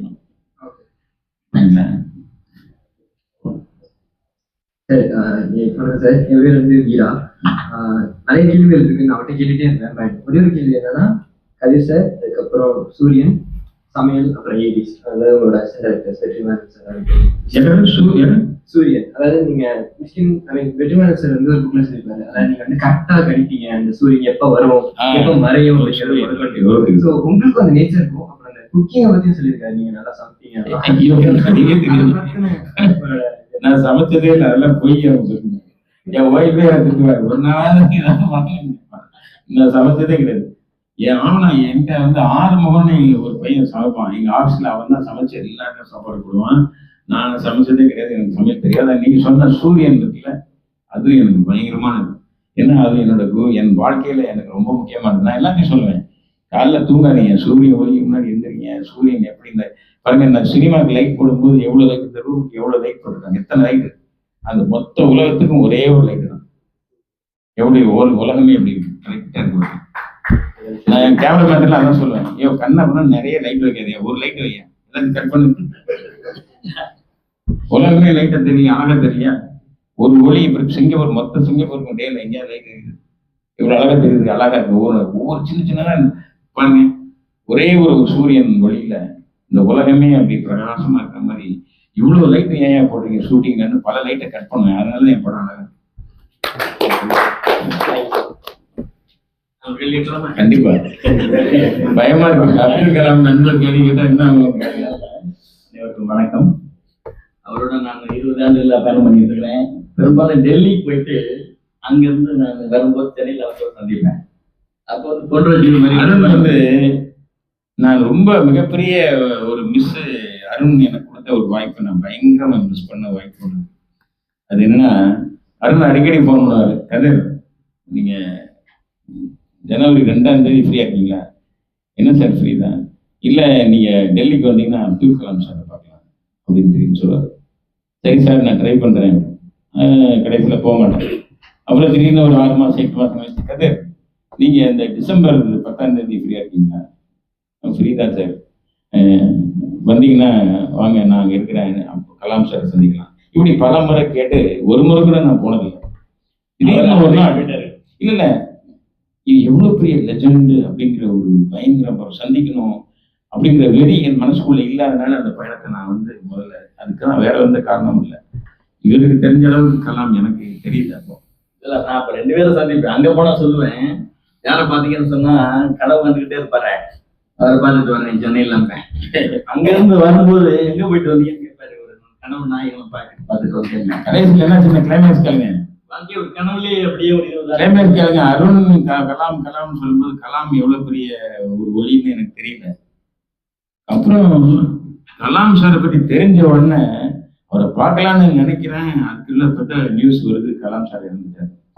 அப்போ நினைப்பேன், ஐயோ அருண் எவ்வளவு பெரிய வாய்ப்பு, நம்ம ஒரு முறை பயன்படுத்திக்கிற வாய்க்கலன்னு சொல்லி உடனே என் ஃப்ரெண்டு இறந்துட்டாரியா, நம்ம கலாம் சாரை பார்க்க கூட்டான போல ஒரு மரணத்திலேயே நம்ம சந்திச்சிருந்தோம் சொல்லி உடனே பெடல்ல போட்டேன், அடித்தேன். கேமராவை எடுத்துட்டு நேராக வீட்டுக்கு போயிட்டேன்.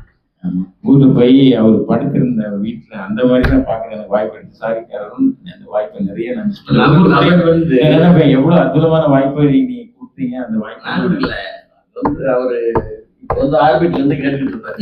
ஆமா, ஆர்பிட்ல எங்களுக்கு போய் அந்த கடைசி நிகழ்வெல்லாம் நான் என் கையாலேயே நான் ஷூட் பண்ணேன். அதெல்லாம் அன்னைக்கு அது வச்சிருக்கேன். ஏன்னா நான் பிகாஸ் நான் கலாம் பத்தி சலாம்னு ஒரு படம் எடுக்கிறேன்.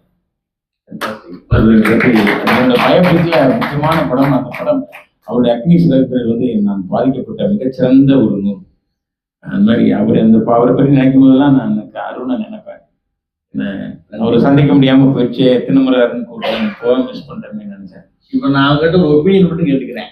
இவர் வந்து எல்லாமே இதயம் காதல் இருந்ததுனால இப்படி ஒரு அனுபவம் உள்ள ஒருத்தர் வந்து பயோபிக் எடுத்தா யாரை எடுத்தா நம்ம நல்லா இருக்குன்னு சொன்னீங்கன்னா இது நான் அவர்கிட்ட போன்ல கூட கேட்டுருப்பேன். இப்போ உங்கள் சார்பா உங்களுடைய ஒப்பீனியன் கேட்கறதுக்கு வாய்ப்பு எடுத்துக்கிறேன். பயணம் முழுக்க உள்ளுணர்வு சார்ந்த கற்பனை, பெரிய நிலத்தில கற்பனைக்கு போகாம உள்ளுணர்வு ரொம்ப யதார்த்தவாதி இவர், ரொம்ப யதார்த்தவாதி. அதனால அவங்க யாருக்கு பயோபிக் எடுத்தாலும் அதுக்கு உயிர் இருக்கும், ஆத்மா இருக்கு.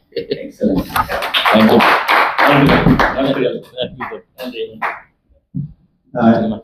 கடைசியாக ஒரு கேள்வி வச்சுக்கோம். ஏன்னா நேரம் 9 மணி ஆக போது நம்ம அந்த அரங்கத்தை ஒப்படைக்க வேண்டும். குட் ஈவினிங் மிஸ்டர் கதிர். என் நேம் வந்து ஆனந்தன் ராஜகோபாலன். நான் சென்னை, பூர்வீகம் வந்து மன்னார். என்னோட கேள்வி வந்து கொஞ்சம் சென்சிட்டிவான கேள்வி. நான் சிறு வயதில் முதல்ல என்னன்னா நம்ம செக்குலர் கண்ட்ரியில் மற்ற ரிலீஜனை பற்றி எனக்கு தெரிஞ்சது வந்து மூவிஸ் மூலிமா 70s 80s எல்லாம் பார்த்தீங்கன்னா நல்ல ரிலீஜியஸ் மூவிஸ் தான். கிறிஸ்டியன்ஸு, முஸ்லீம்ஸு, ஹிந்துஸு பக்தி படங்கள், அவங்க பக்தி படம், இது மூலியமா நம்ம வந்து தெரிஞ்சுக்கிட்டோம் மற்ற ரிலீஜன் என்ன. அதுக்கப்புறமா அது அப்படியே கம்ப்ளீட்டாக ஸ்டாப் ஆகிடுச்சு. இப்போ இருக்கிற யங் ஜென்ரேஷனுக்கு இதெல்லாம் வந்து தெரியுன்ற ஒரு அவேர்னஸ் இருக்குமா? இதனால பின்விளைவுகள் வருமா? மற்ற ரிலீஜனை தெரிஞ்சுக்காம இருக்கிறது, இந்த மாதிரி எடுக்கிறதுக்கு படம் இந்த மாதிரி வர்றதுக்கு வாய்ப்புகள் இருக்கா? என்ன மாதிரி படம் வருது? அந்த ரிலீஜியஸ் மூவிஸ் அப்பெல்லாம் பார்த்தீங்கன்னா நிறைய வரும். நம்ம ஸ்ட்ரீட்லேயே வந்து இது போட்டு பண்டிகை நீங்க அந்த பயமே உங்களுக்கு தேவையில்லை. ஏன்னா பிகாஸ் ஆல்ரெடி எல்லாமே யூனிவர்சிட்டியில வந்து பல விஷயங்கள் விதைக்கப்பட்டிருக்கு. நமக்கு பல விதமான பாதுகாப்புகள் இந்த யூனிவர்சிட்டியில பல மகான்கள், பரமஹம்சயோகானந்தா, வேதாத்ரி மகரிஷி, இந்த மாதிரி பல்வேறு மகான்கள் நம்ம யூனிவர்சிட்டியில மிகப்பெரிய பாதுகாப்புக்கு உருவாக்கி வச்சிருக்காங்க. அது அந்தந்த காலகட்டங்கள்ல சரியா வந்து நம்ம எல்லாருக்கும் கைட் பண்ணணும். நான் வந்து இப்போ பாக்குறேன்னா நீங்க அந்த பயமே உங்களுக்கு தேவையில்லை. ஏன்னா நான்லாம் வந்து 25 வருஷம் முன்னாடி முருகன் கோயிலுக்கு போயிருக்கேன், ஆளே இருக்காது. நீங்க நம்ப மாட்டீங்க, திருவண்ணாமலையில போய் நான் வந்து போனேன், ஒரு ஆள் கிடையாது. நானும் சிவன் மட்டும், ஒரு கோயிலை சுத்தி ஒரு ஆள் கிடையாது, உள்ளுக்கும் கிடையாது, ஐயரும் கிடையாது, ஆளே கிடையாது. இப்ப நீங்க திருவண்ணாமலை போனா 15 லட்சம் பேர் வராங்க ஒரு நாளைக்கு. அது கரெக்ட் இல்ல, கேளுங்க, நீங்க வந்து ரிலீஜனுக்கு மேல ஒரு படி ஆன்மீகத்துக்கு போயிட்டாங்க. புரியுங்களா உங்களுக்கு? Spiritual, not religion. அந்த ஒரு பெரிய கவசத்துக்குள் உலகம் வந்துருச்சு. அதனால பயப்படுறதுக்கெல்லாம் ஒண்ணு பயப்படாதீங்க, ஜாலியாக. தேங்க்யூ, ரொம்ப நன்றி. இல்ல நேரம் ஆயிடுச்சு, நம்ம தனிப்பட்ட முறையில நீங்க உரையாடிக்கலாம். ரொம்ப உணவுபூர்வமாகவும் நமக்கு நெருக்கமாகவும் உரையா இருக்குது. அந்த வகையில் கதிரவர்களுக்கு மீண்டும் சொல்லாடும் ஒன்றின் சார்பாகவும் வந்திருக்கக்கூடிய அத்தனை பேர் சார்பாகவும் நன்றியை நான் தெரிவித்துக் கொள்கிறேன். நன்றி. நீதி பாட்டியம் ரொம்ப நன்றி. நீங்க கடைசியா ஏதாவது சொல்லணும்னா நீங்க சொல்லி ஆன்மா பேசிட்டு தான் எல்லாரும். நன்றி. எல்லாரும் வாங்க, ஒரு குழு புகைப்படம் எடுத்துக்கலாம்.